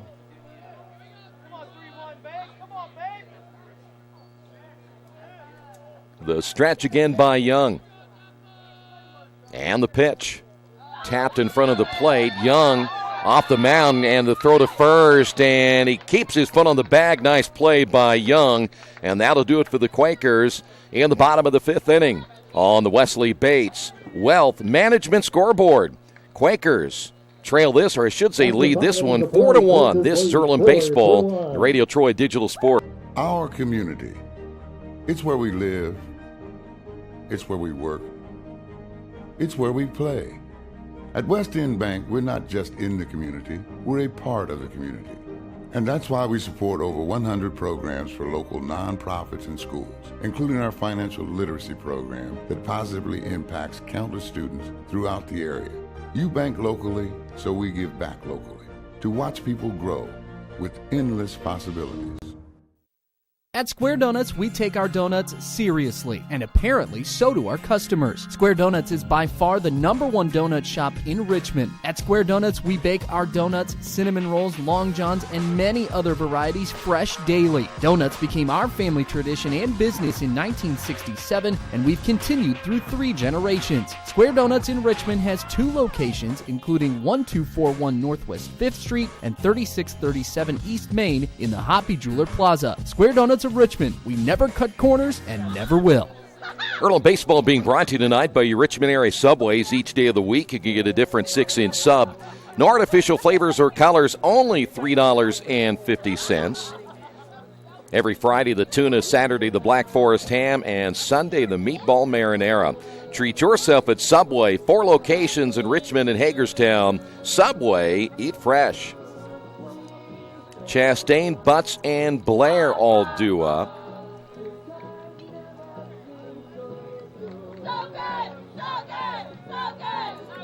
Fans still enjoying themselves as Chastain steps to the plate for the 3rd time. 1 for 2 with a run scored. There is Joey Gerbis. And the first pitch is low for a ball.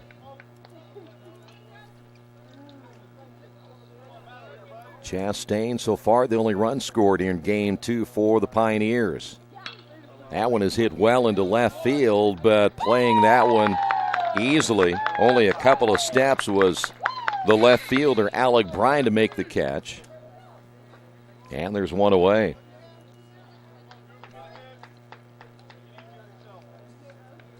Here's Butts. With 1 out, now batting number 19, Austin Butts. The pride of Woodstock. I don't say that lightly because I was born in Woodstock. Here's the pitch.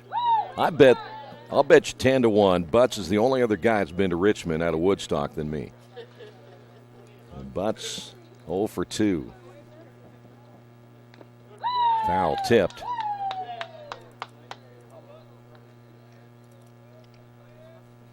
No balls and 2 strikes.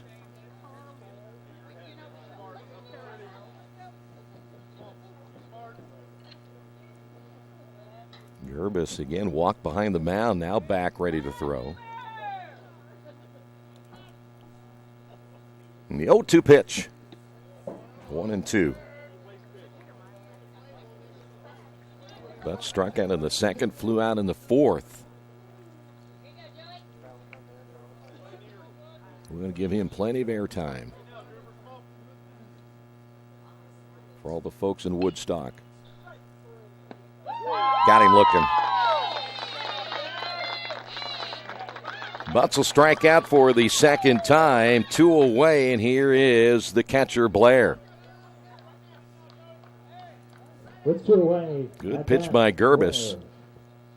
That's the first strikeout for Gerbis since back in the second inning. Pitch is up high, 1-0.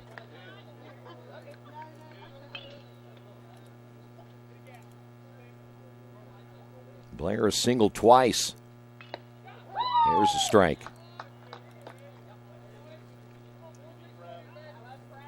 Blair, both of his base hits have been infield singles. Swung on and missed, and now falls behind the count of 1-2.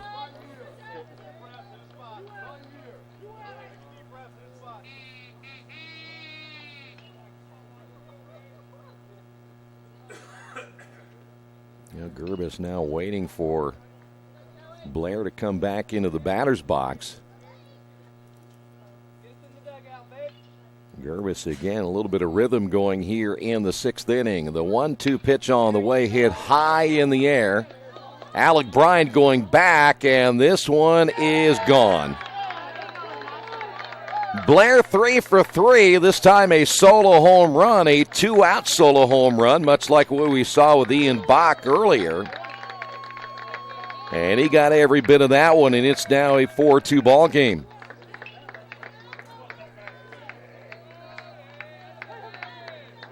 So Blair now a 3 for 3 night.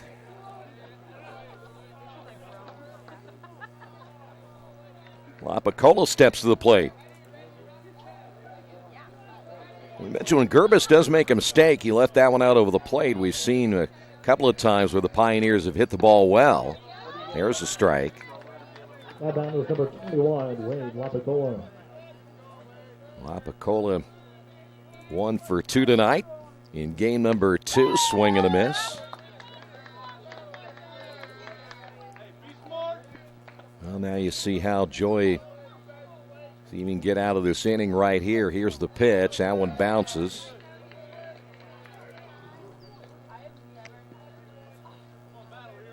Lapicola picked up that base hit in the 4th inning. The pitch on the way, again in the dirt, 2-2. Ian having to knock that one down as Joey gets a new baseball.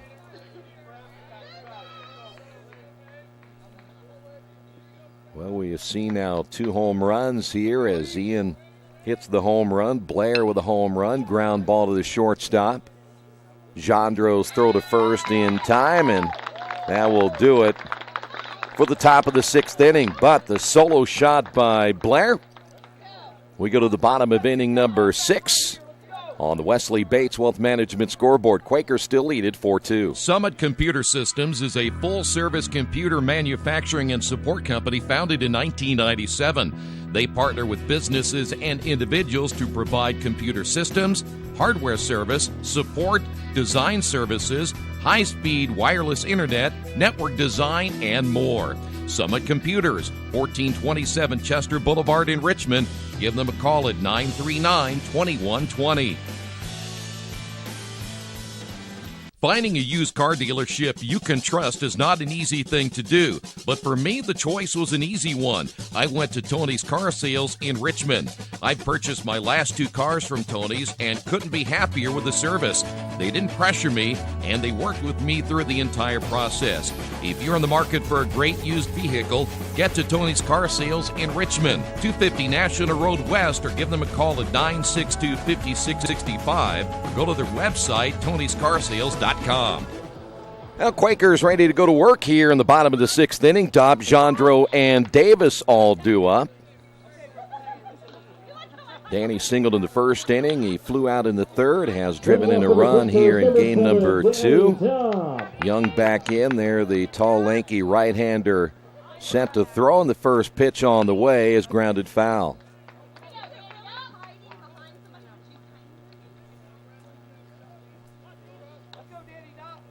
Danny continues to drive in runs for this Quaker baseball team with that run earlier, 28 runs driven in. Pitch is low, and the count is even at 1 ball and 1 strike.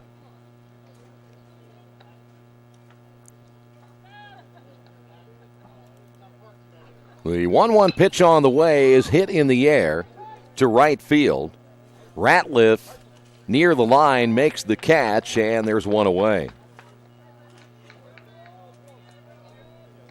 That'll bring up Mark Jandro. At bat number 40, Mark Jandro. I imagine Mark will be ready for that walk-up song to be gone. Mark is 0 for 2. Pick one he wants. That's what they do to freshmen. Can't have your own walk-up song. They pick them for you. The pitch in there for a strike. Not there's anything wrong with that one, but here's the 0-1.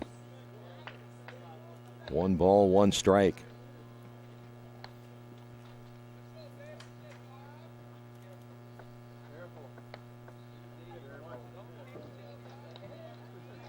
Now the 1-1 pitch.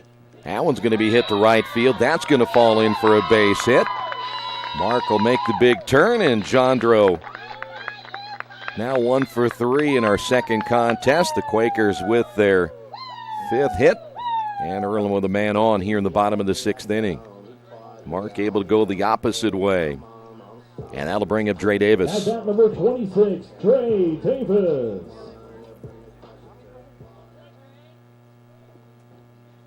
Davis 0 for 2. Caught looking back in the 2nd inning. And the pitch is up high for a ball.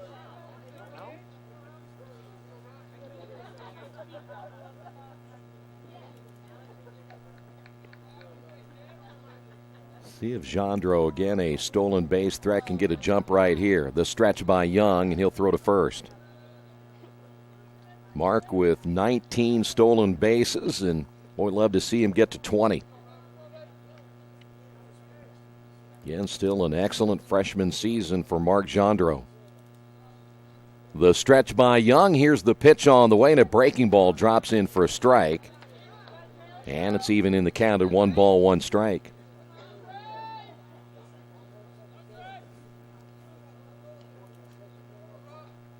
There you see the right-hander Young coming set, and the pitch. Here's another strike. Boy, that one just dropped over the middle of the plate. And Dre behind at 1-2. Transylvania 6 hits, the Quakers with 5.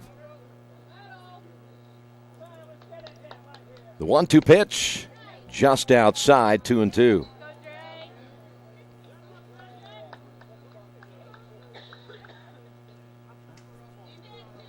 We mentioned earlier in game 1, we're back here Friday for the final 2 regular season conference games. Runner takes off. This one hit into right field. That'll be a base hit. Jandro had to hold up for a moment to see where that ball was hit, so he'll stay at second base. And the Quakers back-to-back singles. And that'll bring up Ian Bach. Quakers now with 6 hits, and we have a visit to the mound. Ian, the home run in the 4th inning. I think we may see a pitching change, and I believe that's the case. Young is done for the day. We'll tell you about the new pitcher coming up in just a couple of moments. On the Wesley Bates Wealth Management scoreboard, Quakers on top 4-2. Some people are born lucky. Other people take luck into their own hands, avoid stepping on sidewalk cracks, and wouldn't dare walk under a ladder. But whether you were born with luck or make your own, when it comes to your insurance coverage, luck should have nothing to do with it. So talk to Indiana Farm Bureau Insurance today or visit them online at infarmbureau.com to purchase an auto policy. Indiana Farm Bureau Insurance. Stop knocking on wood. Questions about your coverage in Wayne County? Call 765-962-9548 and ask for me, Kevin Shearer. Since 1994, Beach Automotive has provided motorists in the Richmond area with comprehensive auto repair services that include car and truck care, alignment, brakes, tires, engine, transmission, and more. You'll be hard-pressed to find the same level of expertise that our auto mechanic specialists provide. For a high-performing vehicle, trust Beach Automotive. To learn more, call 765-966-8181. Beach Automotive, 110 East Main Street, Richmond. Big Boys Pizza is now open in Richmond, located at 1015 East Main Street, next door to the Civic Theater. The menu has great sandwiches, pasta, salads, and of course, pizza. Come dine in, carry out, or have your food delivered day or night, at home or at the office. Other locations are in Connorsville and Brookville. Bring in a sports ticket after any game and receive 10% off your purchase. Ticket must be dated for the same day as your purchase. Dine in, take out, or delivery, Big Boys Pizza. 765-488-0023. Nick Craddock will take over out of Hebron, Kentucky. He is a freshman.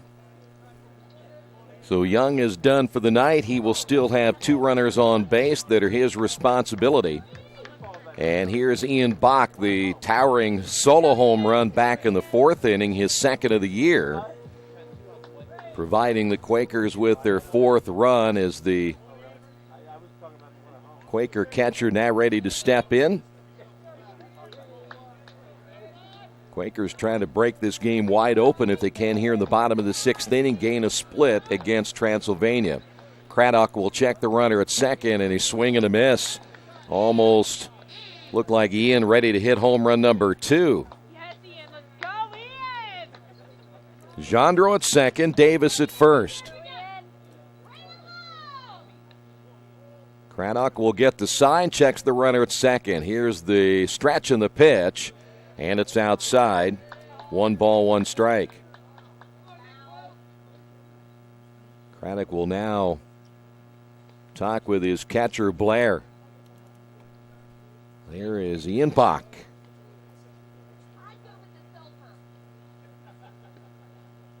I mentioned that home run he hit, the home run to left field. It went over the Earlham monster, and again, that fence at least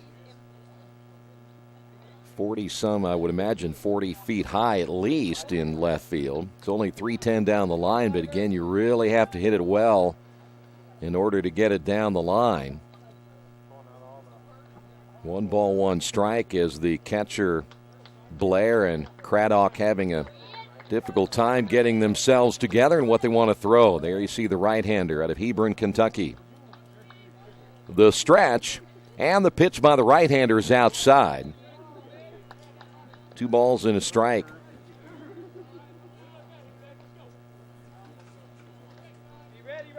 Each team now with 6 hits.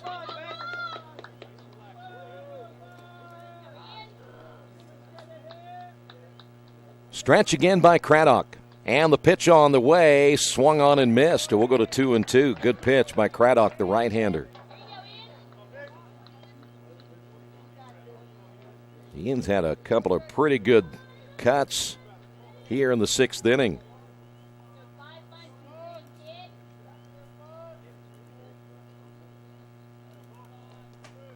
Here's the break-even pitch on the way. Got him with some high heat. Strikeout by Craddock and a nice pitch as Ian will strike out for out number 2, and that'll bring up now the third baseman, Sprocket. Well, wait a minute, we got a pinch hitter now, as we will see T.J. Donnelly come in and pinch hit for Sprocket. So Donnelly in for the Quakers here in the 6th inning. And the pitch on the way, check swing. Did he go around? They will say he did not. 1 ball, no strikes. We saw Donnelly in game number 1. TJ 0 for 1.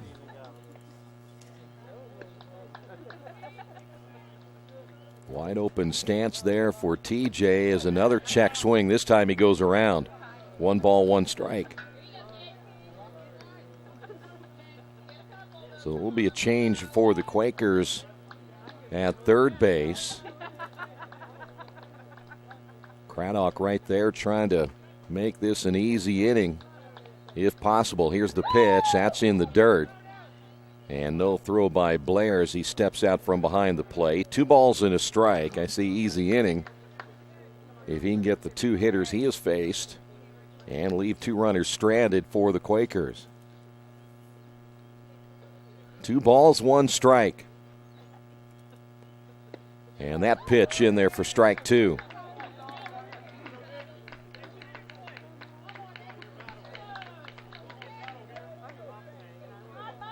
TJ, a freshman out of Canal Fulton, Ohio.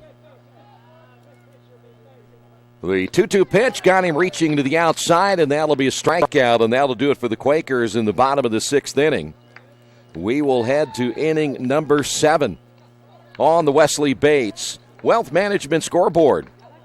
Quakers lead this one 4-2. This is Earlham Baseball and Radio Troy Digital Sports. Best One Tire and Service has been committed to our partners since 1948. With more than 250 locations in 26 states, Best One puts over 1 million tires on the road every year.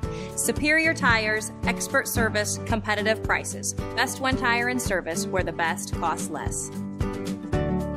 Hi, I'm Roger Clark with Best One of Richmond. Because Best One is one of Bridgestone's largest retailers, we offer exclusive Bridgestone savings. Visit us in Richmond to save on Bridgestone tires today.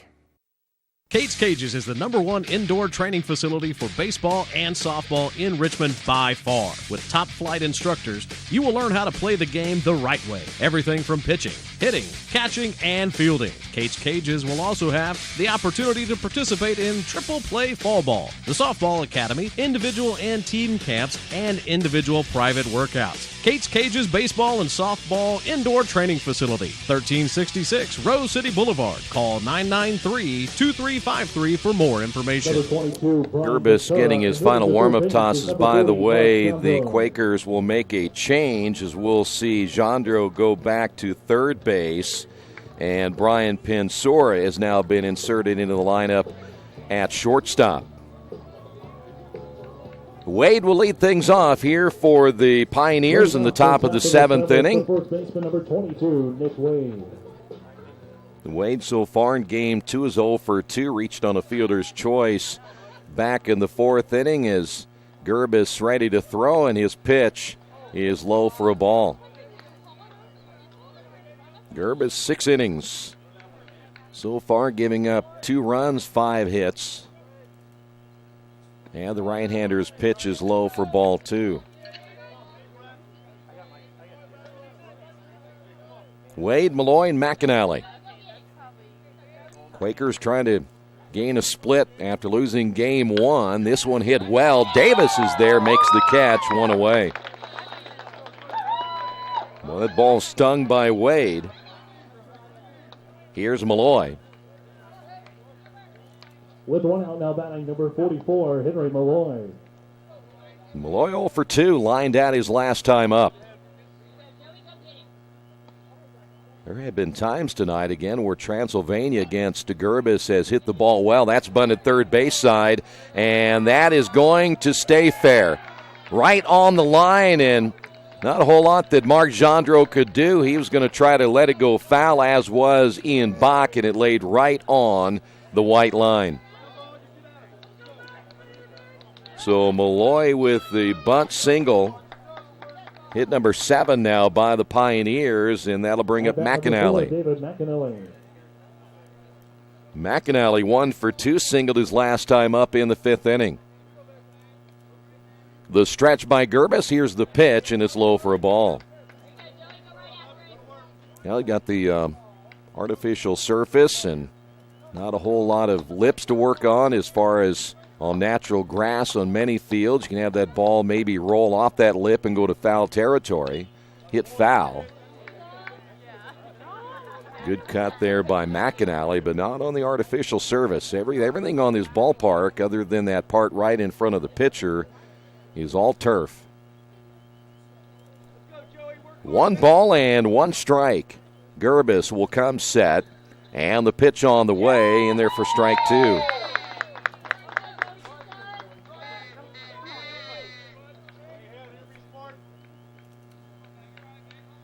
I mentioned earlier, we're going to try to check some scores here perhaps in the next inning or so on some of the other games going on. Got him looking.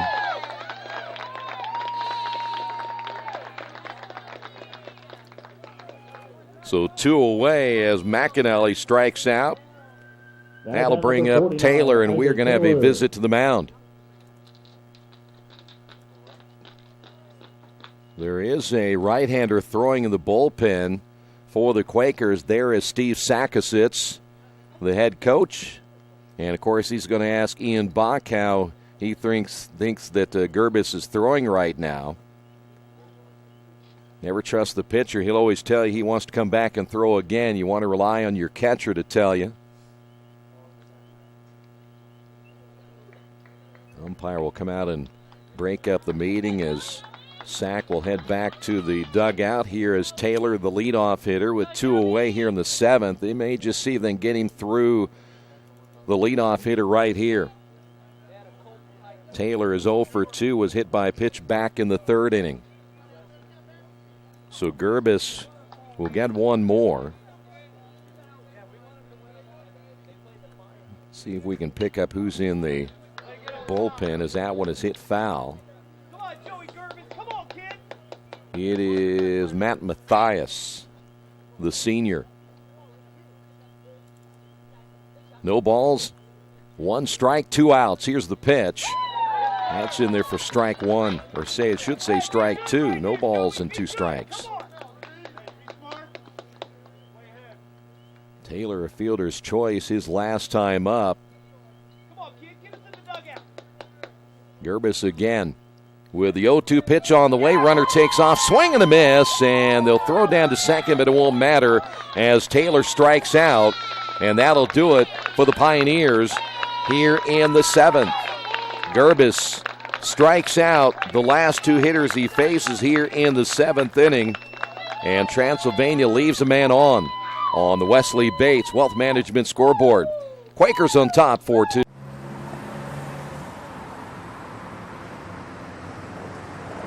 I got this.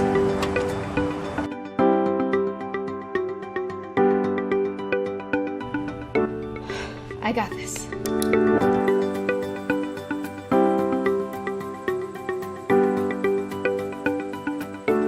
I got this.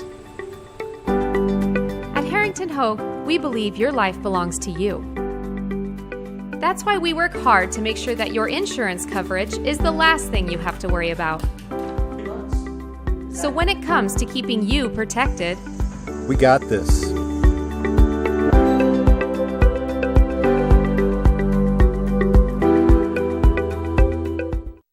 At First Bank Richmond, we provide you with an excellent banking experience. Whether it's personal checking, savings, mortgage loans, consumer loans, retail lending, or trust and investments, you can count on First Bank Richmond. First Bank Richmond has been serving the Richmond area since 1887.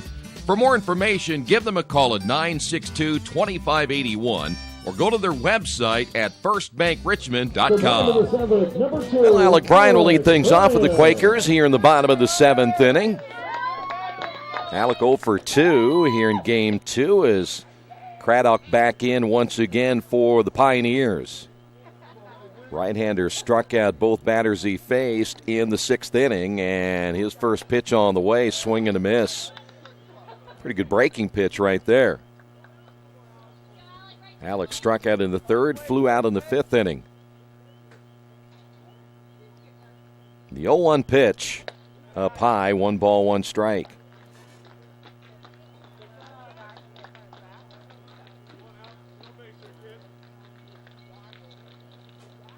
Alec back in, and here's your 1-1 delivery on the way. That's outside, 2-1. Craddock knew that. You see kind of the look on his face when he released that one. just kind of got away from him right there, so the count goes to 2 balls and a strike.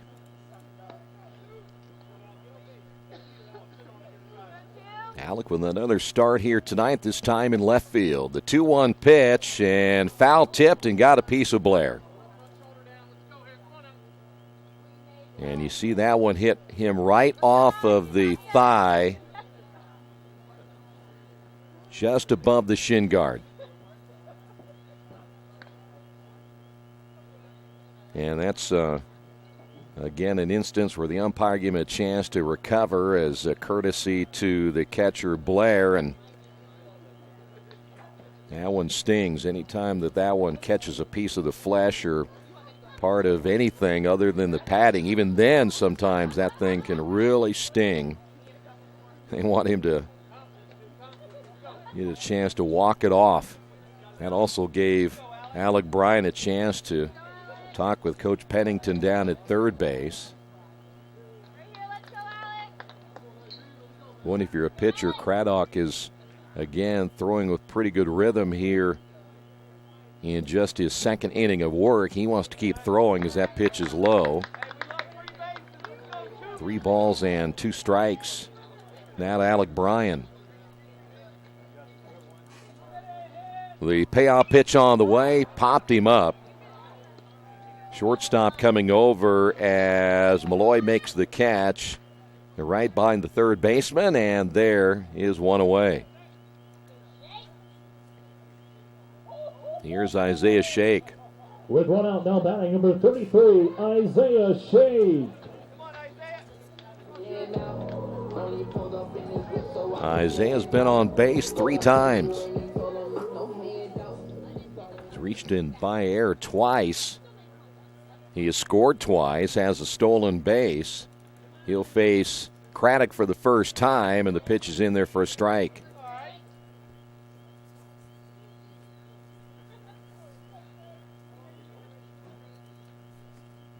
The stretch by Craddock in the pitch hit well, and playing him perfectly is Taylor.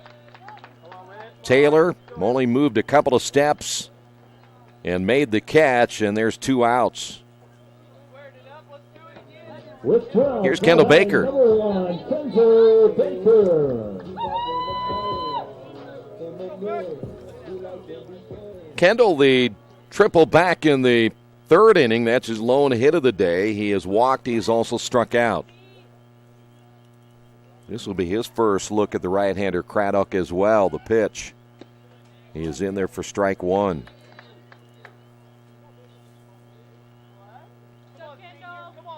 Kendall, another one of those, has that wide open stance from the left side. The 0-1 pitch. 1 ball, 1 strike. Kendall, the senior out of Richmond. Most valuable player in last year's HCAC tournament. Breaking ball in there for strike 2. He has struggled at the plate, but again, they hope he can really pick things up here at the end of the season and the beginning of the tournament.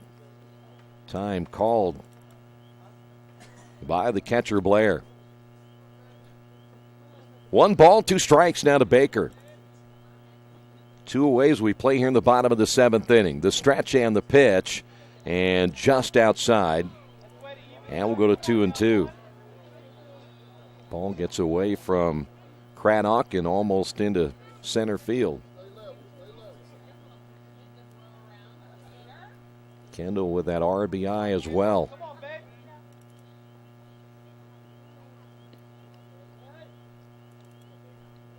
Here's the break-even pitch on the way, grounded to the second baseman. Chastain on to first. That'll do it for the Quakers here in the 7th. On the Wesley Bates Wealth Management scoreboard, Quakers lead at 4-2. Wish me luck, wish me luck. We've all said it. Thing is, life doesn't run on luck. For most people, it takes careful planning. A lot more than, say, crossing your fingers or toes. So talk to Indiana Farm Bureau Insurance. Because as your life changes, your life insurance coverage should do the same. And when it comes to your coverage, luck should have nothing to do with it. Indiana Farm Bureau Insurance. Stop knocking on wood. Questions about your coverage in Wayne County? Call 765-962-9548 and ask for me, Kevin Shearer.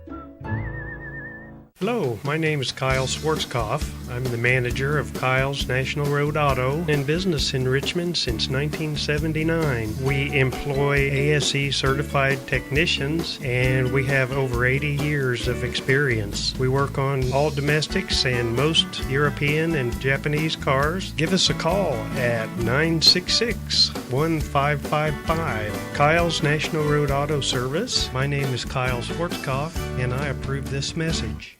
Little Sheba's Restaurant and Zini's Place. Come join us in Richmond at 175 Fort Wayne Avenue or at our newest location in Centerville at 129 East Main Street. Grab one of our gourmet pizzas, a deluxe sandwich, steak or fresh salad, and an ice-cold beer or your favorite wine. Featuring live music every Tuesday, Friday, and Saturday, plus more in our smoke-free environment. 10% discount with a valid student ID. It's better than being home. Well, the veteran Matt Mathias, the senior, will take over here in the 8th inning. Mathias has been solid all season long for the Quakers, and he will try to get a hold right here in the 8th. Quakers again on top 4-2 here in Game 2. I do remind you once again, we're back here on Friday. And again, just from the standpoint of a time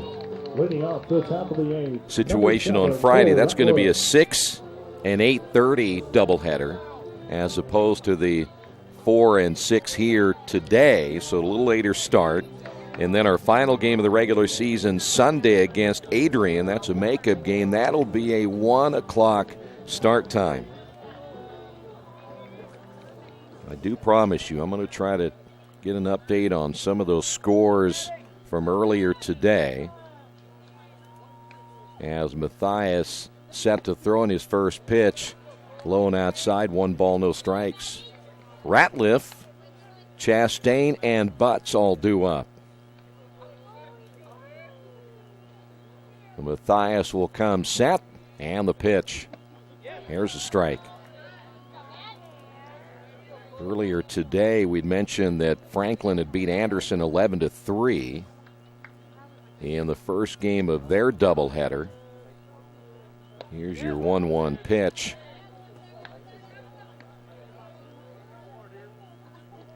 Now we'll go to 1-2. Ratliff 0 for 3. Here's the pitch on the way, and that one nubbed toward the shortstop. Then coming over as well, the third baseman, in a low throw by Gendreau. And that's going to be an error, I do believe, on Mark Gendreau as he stepped in front of the shortstop, Pinsura. And so Ratliff is on. Here's Chastain.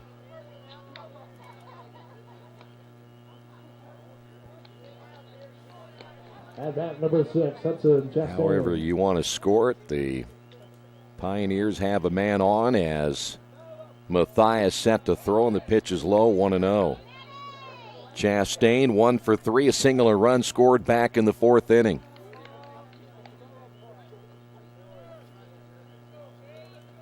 The stretch again by Mathias, and the pitch. It's low. 2 balls, no strikes. Franklin, by the way, won the second game. They sweep Anderson 14-10 and 11-3. So Franklin is the winners of the regular season. That one is hit just down the line in left field. That's going to be a base hit by Chastain. And now the Pioneers have runners at first and second. No outs here in the 8th inning. Second base hit by Chastain. And that'll bring up Butts. So Franklin with that victory in the second game of the doubleheader. And they have now won their 15th game in the conference. There is no way Anderson can catch them. So Franklin is going to be the host of the HCAC tournament. Butts is 0 for 3, strikeout victim his last time up. The pitch coming inside. And 1 ball, no strikes. Still no outs here in the 8th. Franklin 15-1, Anderson 11-5. The good news is that if you're a Rose fan, you still have a chance to catch Anderson now for the number 2 spot. The stretch and the 1-0 pitch on the way. It's in there for a strike.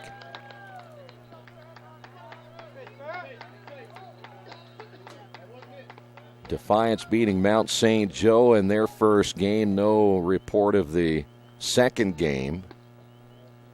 But at least we have, a pretty good idea of now, at least at the top, as this one is hit down the right field line.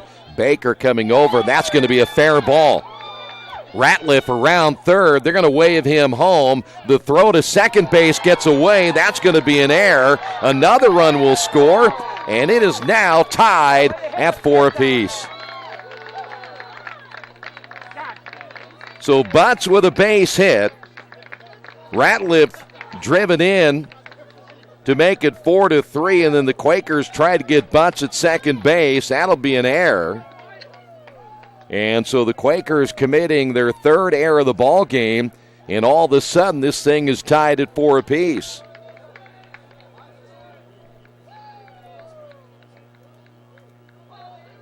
And boy, how quickly things can change. And again, there are no outs here in the 8th inning. That'll bring up Blair. The go-ahead run is down at second base. The infield now at medium depth. All of these runs are charged to Matt Mathias. And Gerbis now no longer the pitcher of record for the Quakers. Blair tonight 3 for 3, including a solo home run in the 6th inning. And he'll be facing Mathias for the first time tonight. The right-hander's pitch is on the way. Attempts to bunt. They're going to throw to second, and the runner takes off, and he'll be safe at third base.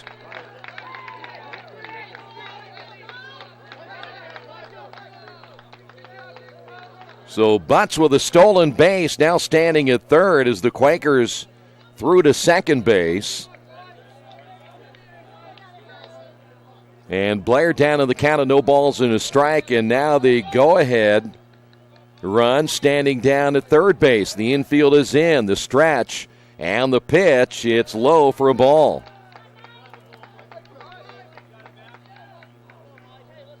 So now Blair can sit back and try to pick up his 4th base hit of the night right here, and potentially the go-ahead run here in the top of the 8th inning.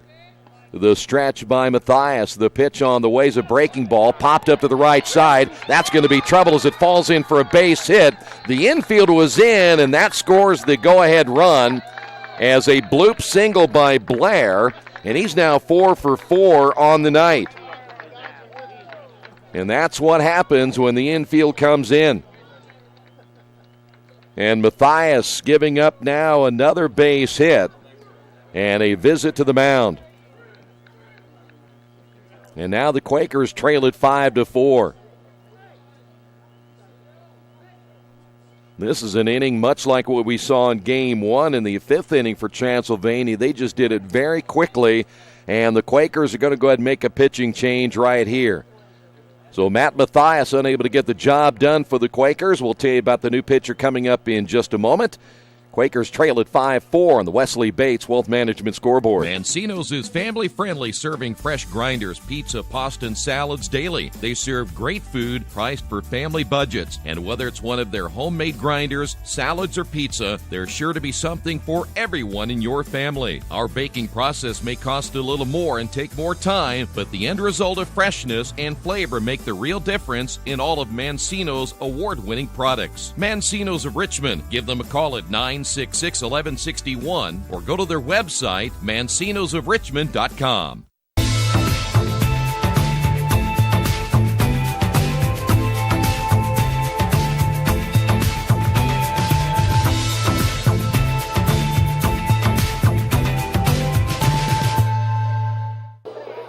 Well, there you see Spencer Owen as he takes over for the Quakers here in the 8th. 3 runs across now for Transylvania and still no outs. As Matt Mathias unable to get the job done for the Quakers, he will still be the responsibility of the runner at third base. That is Blair. Well, how about Blair in game 2? 4 for 4, including the home run.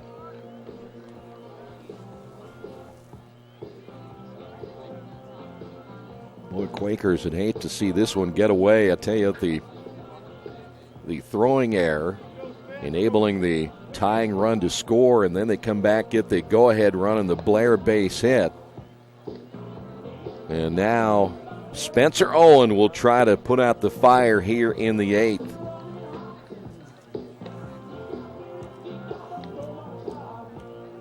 Quakers, if they end up losing this one in game 2, they would find themselves tied for 6th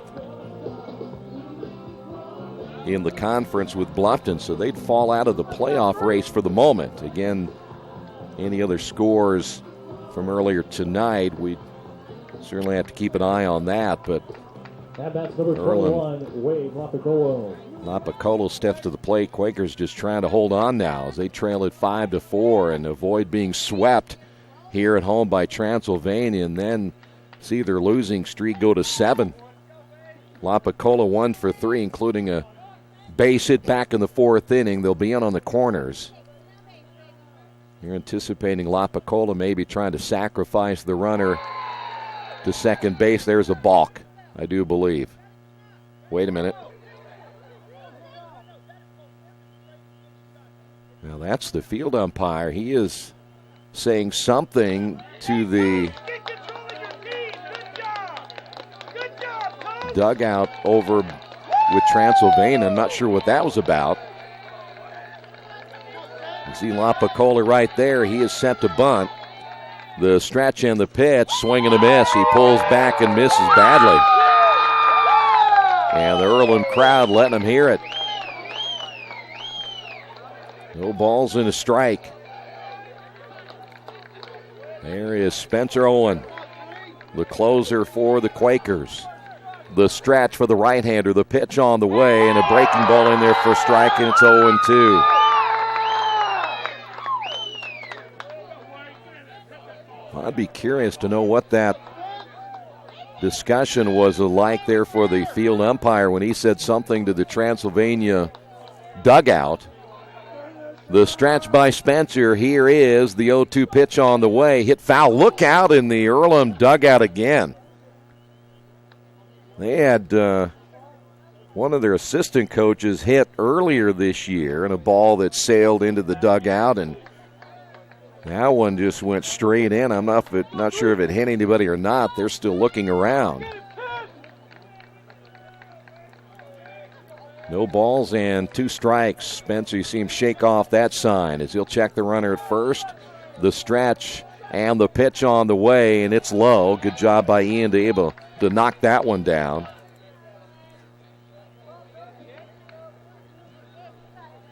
No balls and 2 strikes. Lapicolo got his base hit back in the 4th inning. Right now it's up to Spencer Owen. Here's the 1-2 pitch on the way, coming inside 2-2.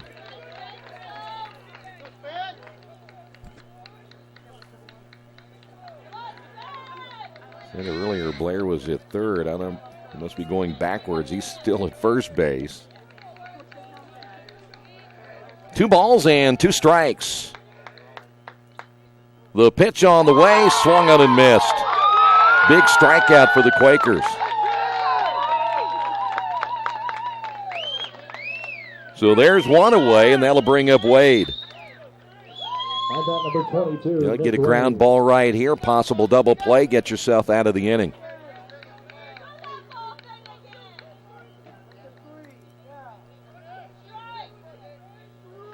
Wade is 0 for 3 here in the second game. And takes the pitch high for ball 1.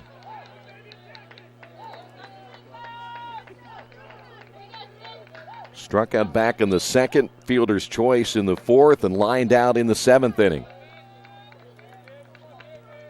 And right now it's up to that man, Spencer Owen. No one else in the bullpen right at the moment. The stretch and the 1-0 pitch. There's a called strike.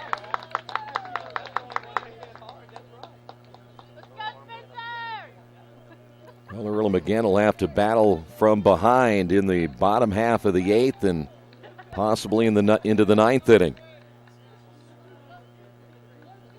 Blair gets a lead at first base. Here's the stretch. Runner takes off. Pitches low. The throw down to second. Tag attempt by Pinsur, not in time, and that'll be a stolen base by Blair. His second stolen base. And 2 balls and a strike. Now to the hitter, Wade.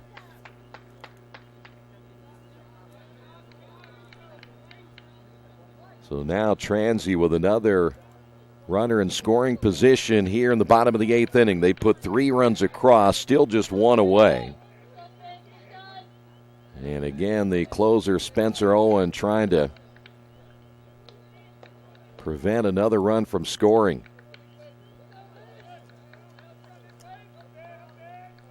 The stretch and the pitch, and it's in there for a strike. 2-2 now to Wade.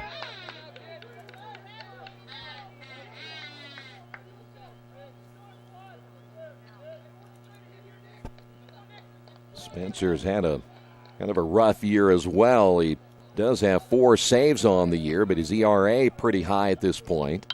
That one's hit foul. Good cut by Wade.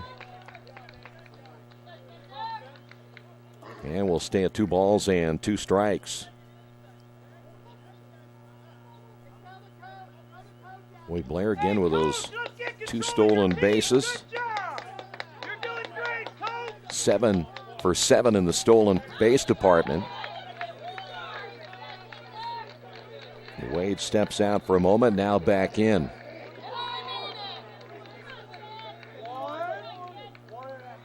The stretch once again. And the pitch. Got him looking.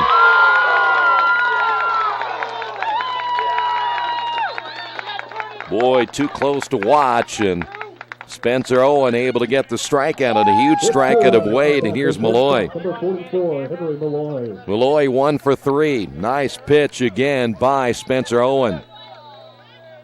Now see him get one more right here and leave that runner at second base.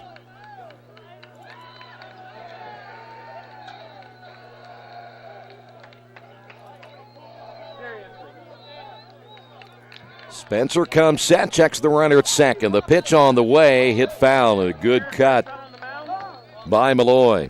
Picked up an infield base hit in the 7th. He is 1 for 3 in our second game.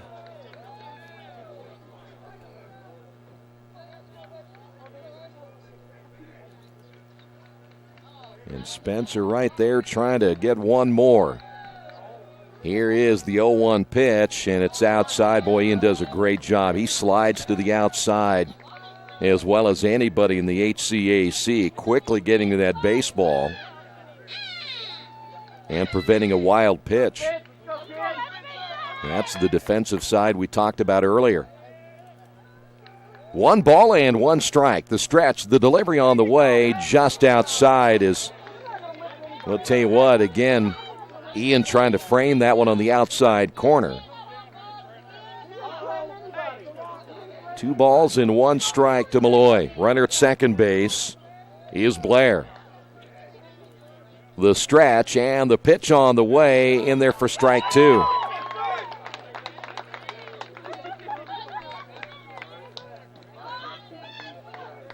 Two balls, 2 strikes, 2 outs, runner at second. Malloy at the plate. And time is called.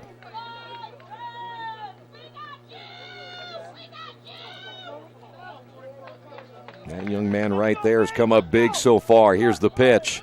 Grounded to the right side. Diving is the first baseman, and the cover of the bag at first, and that one gets away. Run will score. Heading to second base is Malloy, and another run on the board here in the 8th inning. Well, you had the pitcher coming over as the ball got away as Danny Dopp was diving for the loose baseball. And so a run will score, and the Quakers now down by 2. Spencer set to throw now to McAnally, and the pitch He is in there for a strike.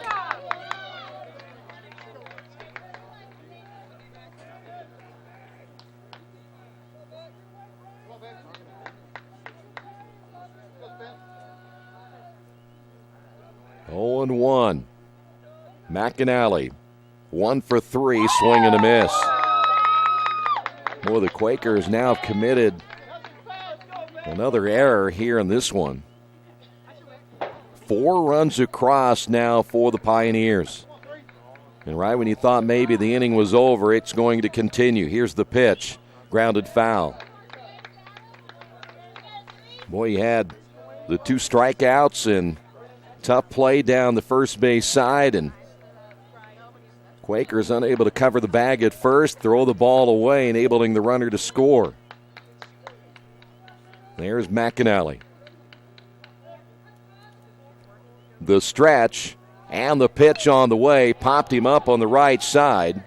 Should be playable for the first baseman, Danny Dopp. He'll squeeze that one, but a big inning.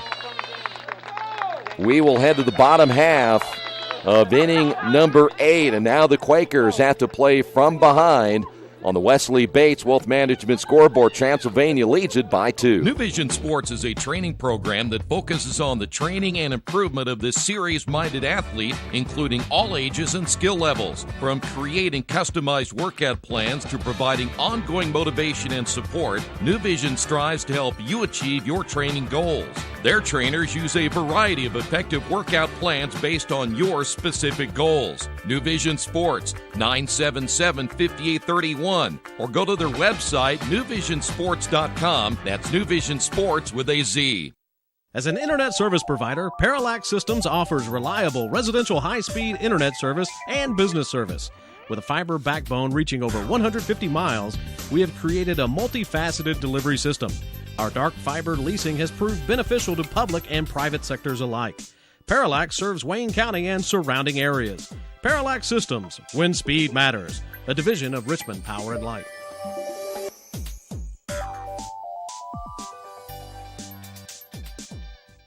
The Purdue Polytechnic Institute in Richmond is part of a statewide network that offers the same technology degrees available in West Lafayette. The benefit of earning your degree at the Richmond location is that the campus is small enough to provide you with dedicated one-to-one attention while you earn your degree from Purdue University. Purdue Polytechnic of Richmond. Give them a call at 973-8228 or go to their website for more information at polytechnic.purdue.edu. Now for Transylvania, as we will also see that's going to be Robertson stepping to the plate. And the pitch on the way is in there for a strike. The new right fielder is Rex Rogers, a senior out of Florence, Kentucky. Foul back 0-2, and the new pitcher is Drew Demler, a freshman out of Union, Kentucky. There you see the right-hander as he takes over here in the bottom of the 8th inning. Here's the pitch. Grounded foul, third base side.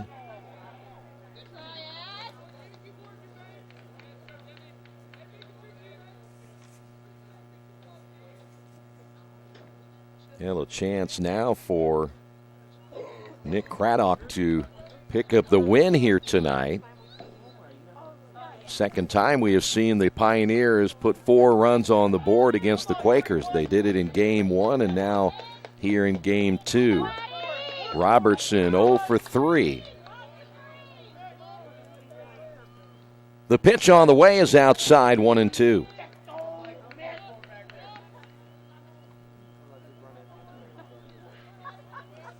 Rough 8th inning. Matt Mathias unable to get an out. Then you have the 2 strikeouts. And then that big error as that pitch is low and outside, 2-2. And things changed quickly.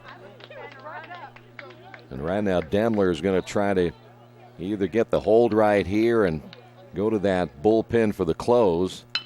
As there's a ground ball to the shortstop. Malloy's strong throw to first in time, and this time Wade made sure he held on to the baseball. So there's one away. And that'll bring up Danny Dobb. Number 7, Danny Dobb. Danny 1 for 3, single back in the first inning. And this will be his first look at Demler.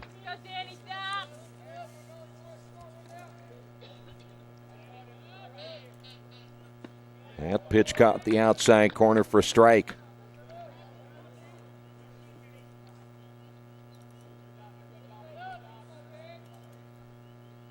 Here's the 0-1.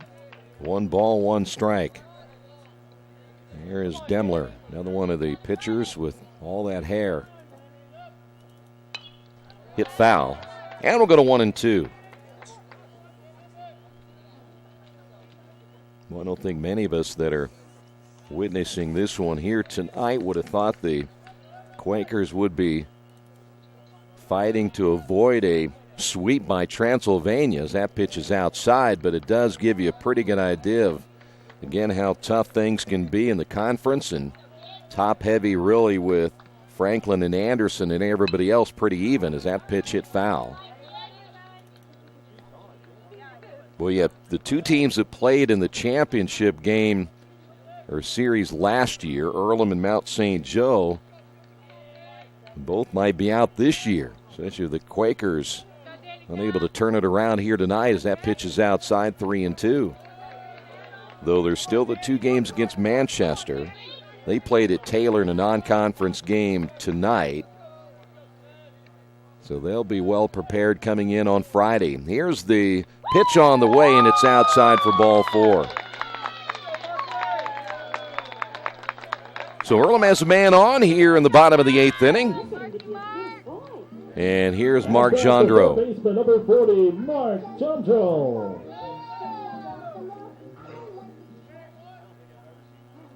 Now Mark tonight 1 for 3, singled in the 6th inning. There's the right-hander Demler. And the pitch on the way, in there for a strike.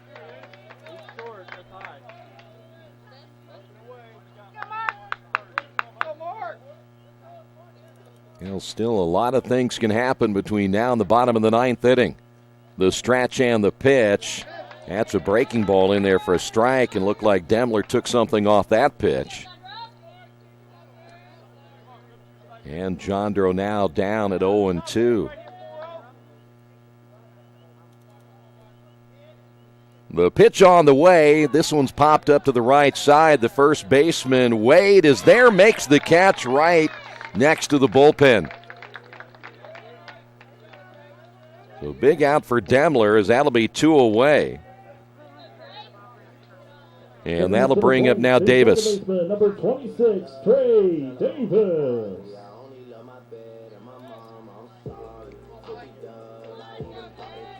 Not a whole lot of room in foul territory, but just enough that time for Wade to make the play on Jandro, and there you see Trey Davis. Davis 1 for 3, singled in the 6th inning. The pitch on the way is in there for a strike. There is a right-hander throwing in the Transylvania bullpen, and we'll try to see who that is as soon as we can. The 0-1 pitch is outside, 1 ball and 1 strike. We will assume that it is their closer.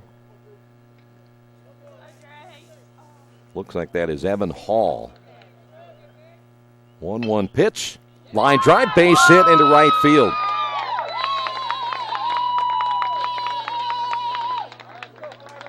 So Trey Davis with his second base hit. Quakers have runners at first and second, and here's Ian Bach. At that number 5, Ian Bach. Quakers now with 7 base hits. Ian again, the home run back in the 4th inning. He's put in another pressure situation right here. Demler again, a long look as Ian ready to hit. Here's the pitch on the way, and it's outside, ball 1. Well, Quakers 2 runners on here in the 8th inning. Let's see if they can do something with it. Again, it's been one of those games they've had some opportunities. Here's the pitch on the way, and it's in there for a strike. We'll go to 1-1.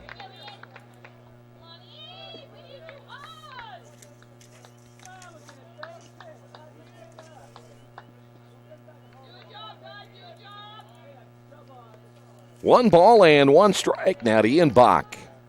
The pitch on the way is hit foul. Good cut that time by Ian.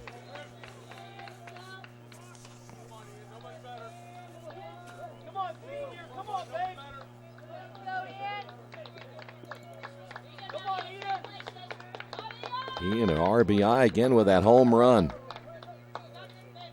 The pitch outside, 2 balls, 2 strikes.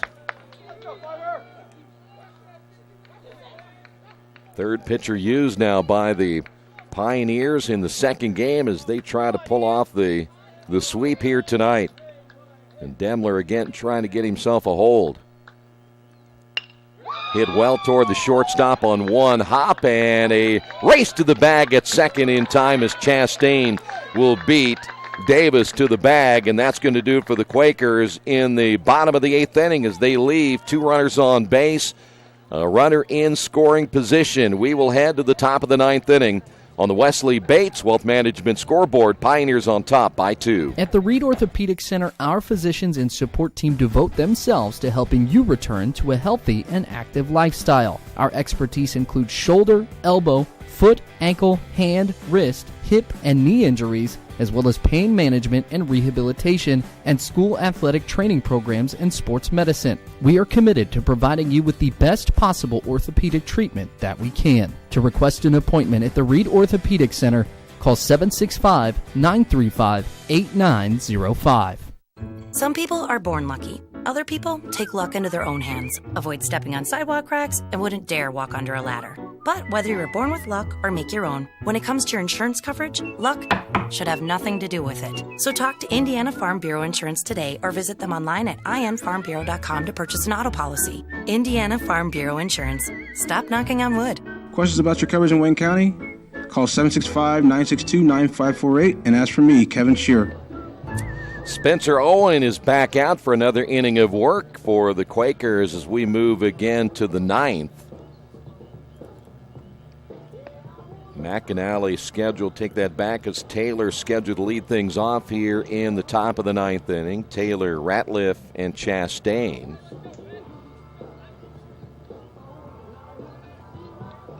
Leading off the top of the 9th. Well, we will find out what this Earlham team again is made of here in the 9th inning, as they will have to come from behind. But they need to make sure they give up no more runs here in the top of the 9th inning as Owen set to throw, and his first pitch is high and outside, 1-0. Taylor, one of those guys you love to have on base. He is a huge stolen base threat, though no stolen bases here in game number 2. Here is the 1-0 pitch on the way, and that's a called strike.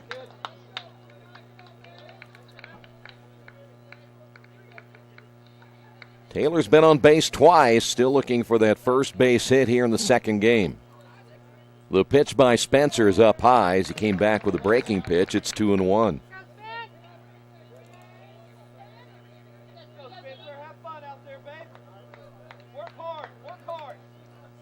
Here's the 2-1 pitch, hit foul.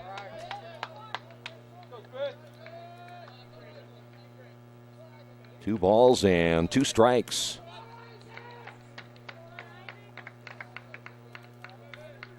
The break-even pitch on the way, hit foul once again, so Taylor battling here in the 9th.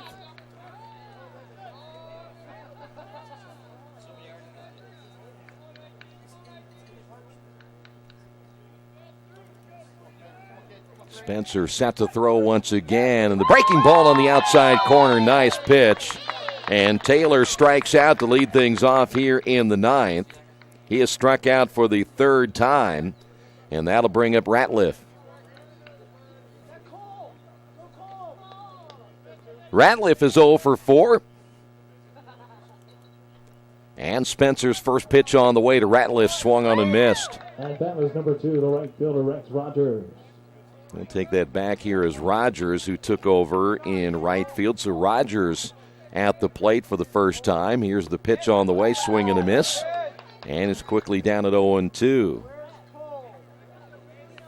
So Rogers again taking over in right field.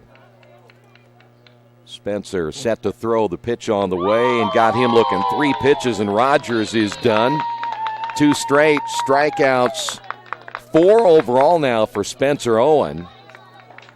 And now it's Chastain, I do believe. At bat number 6, Hudson Chastain. So it is Chastain. There you see the left-handed hitter, 2 away here in the top of the 9th inning. And Spencer again set to throw, and that pitch is low for a ball, 1-0.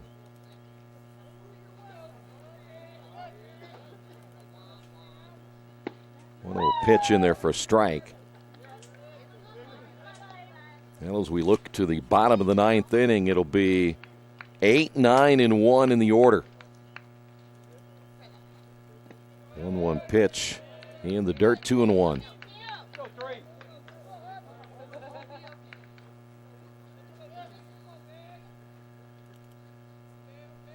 Two balls and a strike. Spencer with the late kick and the pitch, missing low, 3-1.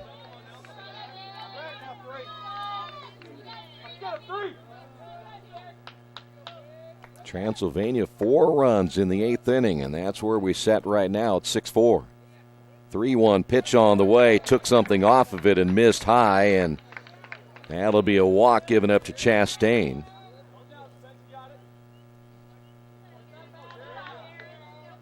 So Transylvania now with a runner on base here in the 9th inning.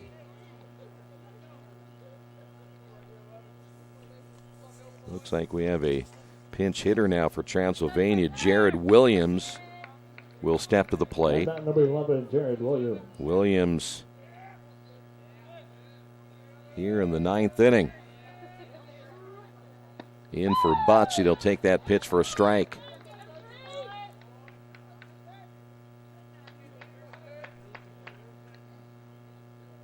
Williams out of Burlington, Kentucky. The stretch in the 0-1 pitch is up high, 1 ball, 1 strike.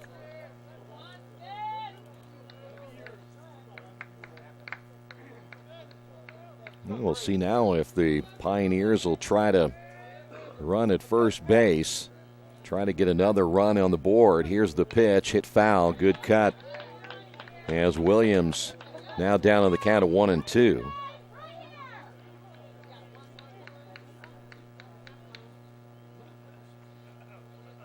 Well, for Spencer Owen, 4 strikeouts in the 2 innings he has worked thus far. Here's your 1-2 pitch on the way, popped him up.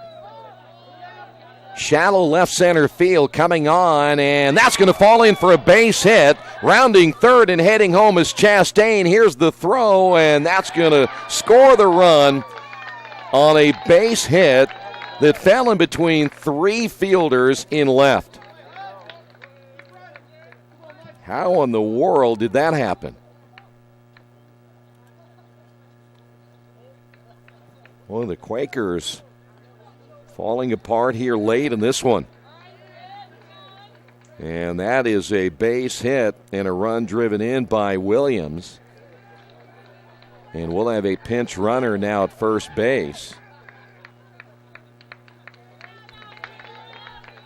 Coming into pinch run is Joey Yancey. We saw him in the first game as the starting pitcher.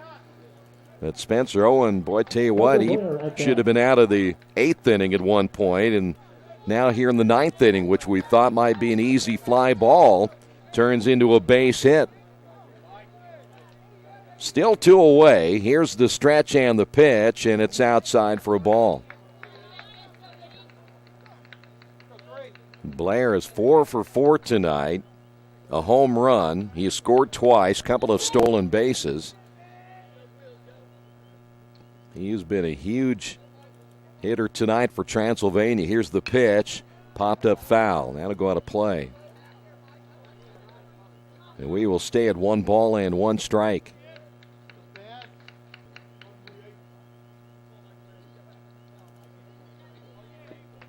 Well, now an insurance run, 3-run lead now for the Pioneers as they look to sweep this one here tonight. The stretch and the pitch on the way. Good breaking pitch in there for strike number 2.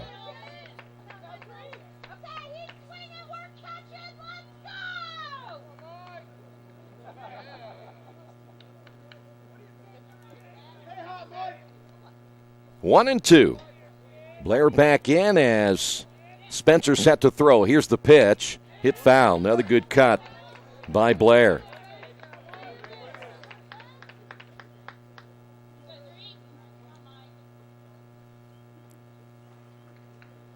Well, you had Pensur at short. Alec Bryan in left. I'm still trying to figure out how that fell in between 3 guys. This one is hit into right field. That's going to fall in for a base hit. So how about Blair 5 for 5 here in the second game as he comes up with another base hit.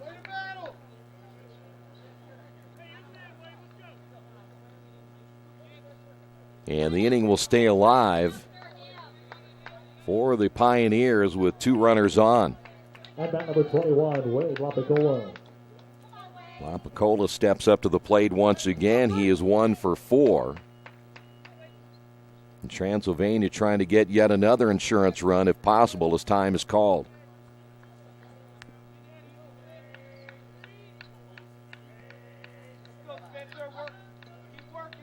Owen gets the first 2 outs and then the run scores. Breaking pitch stays low, 1-0.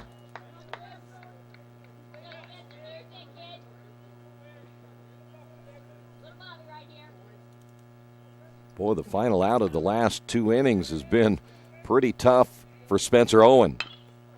Ground ball toward the shortstop, and Pensura will flip on to Davis, and that's going to do it for the Pioneers, but they come up with another run. We will hit the bottom of the 9th inning. On the Wesley Bates Wealth Management scoreboard, Quakers need 3 to go to extra innings. Wish me luck, wish me luck. We've all said it. Thing is, life doesn't run on luck. For most people, it takes careful planning. A lot more than, say, crossing your fingers or toes. So talk to Indiana Farm Bureau Insurance. Because as your life changes, your life insurance coverage should do the same. And when it comes to your coverage, luck should have nothing to do with it. Indiana Farm Bureau Insurance. Stop knocking on wood. Questions about your coverage in Wayne County? Call 765-962-9548 and ask for me, Kevin Shearer. Since 1994, Beach Automotive has provided motorists in the Richmond area with comprehensive auto repair services that include car and truck care, alignment, brakes, tires, engine, transmission, and more. You'll be hard-pressed to find the same level of expertise that our auto mechanic specialists provide. For a high-performing vehicle, trust Beach Automotive. To learn more, call 765-966-8181. Beach Automotive, 110 East Main Street, Richmond. Well, we hit at the bottom of the 9th inning. Quakers down by 3. And it looks like we will see a pinch hitter here as Josh Wilson has grabbed a bat. So Wilson will pinch hit here in the 9th inning. So it gives them a good left-handed bat in Wilson. Alec Bryan is on deck. So he'll go ahead and hit in the bottom of the 9th inning. There you see Wilson and, of course, Blair out to talk with Demler. So they're going to lead Demler in. A chance still to get a save. It is a 3-run lead. But instead of going to their bullpen and their closer, they're going to let Demler try to get the save in this one. Earlham squandering a 4-1 lead.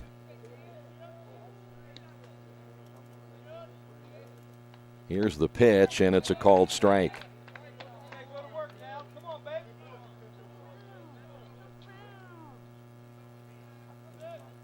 Here's the 0-1. Here's strike 2. Well, they really like Wilson's bat. He hasn't got as many at-bats this year as I'm sure he would like, but they really like his potential. and struck him out in 3. And it's awful tough to come up off a bench, and you watch for 2 games and come in and try to hit, and that's going to do it for Wilson, 1 away. And here's Alec Bryan is now the catcher. Blair out to talk with Demler. And he came back pretty quick. Alec is 0 for 3. Isaiah Shake is on deck.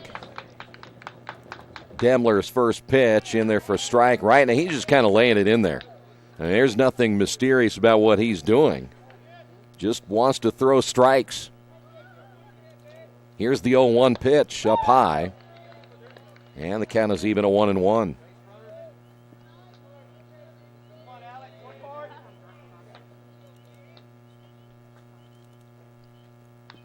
Now it'll be chopped foul. Now we'll go to 1 ball, 2 strikes.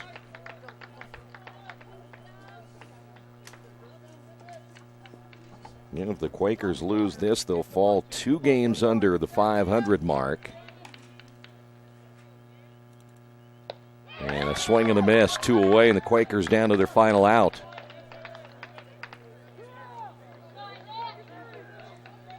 And here's Isaiah Shake. Stepping up to the plate, number 33, Isaiah Shake. Well, Demler making it look easy here in the 9th inning. Transylvania right back in this thing. If they win this, and all of a sudden they find themselves with 7 wins, and things get a little bit tighter. Pitches outside, 1 ball, no strikes. And then you add Defiance, Transylvania, Bluffton, Earlham, all in that mix. Boy, what a Friday it's going to be. Here's a strike. You will be in a must-win situation. Steve Sakositz told me earlier he thinks 9 wins will get you in, but boy, now you got to think about sweeping Manchester on Friday. 1 ball and 1 strike to the Earlham leadoff hitter, and that pitch is low and outside, 2-1.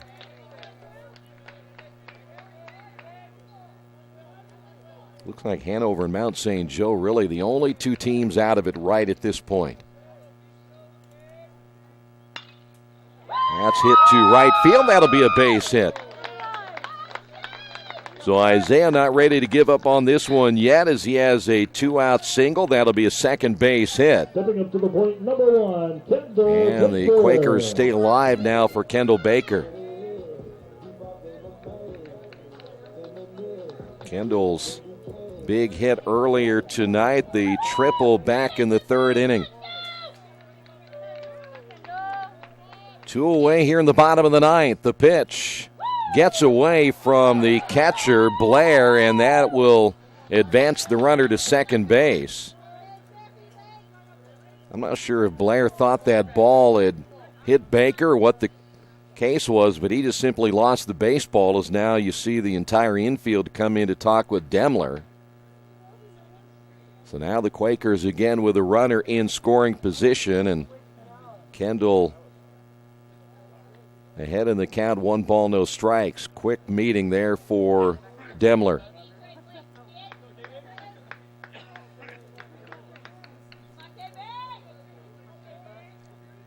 Demler 2 strikeouts here in the 9th inning. Runner at second base, that's Isaiah Shake. Demler will get the sign again from Blair, comes set. And the pitch on the way, and again, just trying to lay that ball in there, 2-0. He's not throwing really hard here in the 9th inning. There you see Kendall Baker, the senior out of Richmond. The 2-0 delivery on the way, and he misses high and outside, 3-0. Well, Demler may be short-lived if he gets Baker on base. And that pitch in there for a strike. 3-1.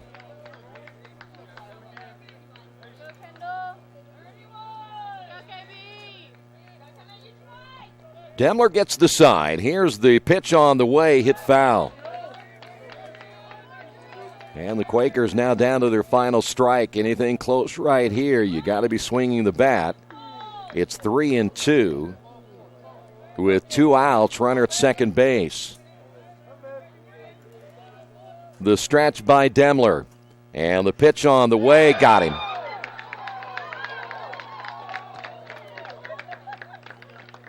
And that's going to do it for the Quakers in this one as they lose both games of this doubleheader, as they lose identical scores of 7-4, 7-4. We'll come back and wrap it up in a moment. This has been Earlham Baseball, Radio Troy Digital Sports. Big Boys Pizza is now open in Richmond, located at 1015 East Main Street, next door to the Civic Theater. The menu has great sandwiches, pasta, salads, and of course, pizza. Come dine in, carry out, or have your food delivered day or night, at home or at the office. Other locations are in Connorsville and Brookville. Bring in a sports ticket after any game and receive 10% off your purchase. Ticket must be dated for the same day as your purchase. Dine in, take out, or delivery. Big Boys Pizza.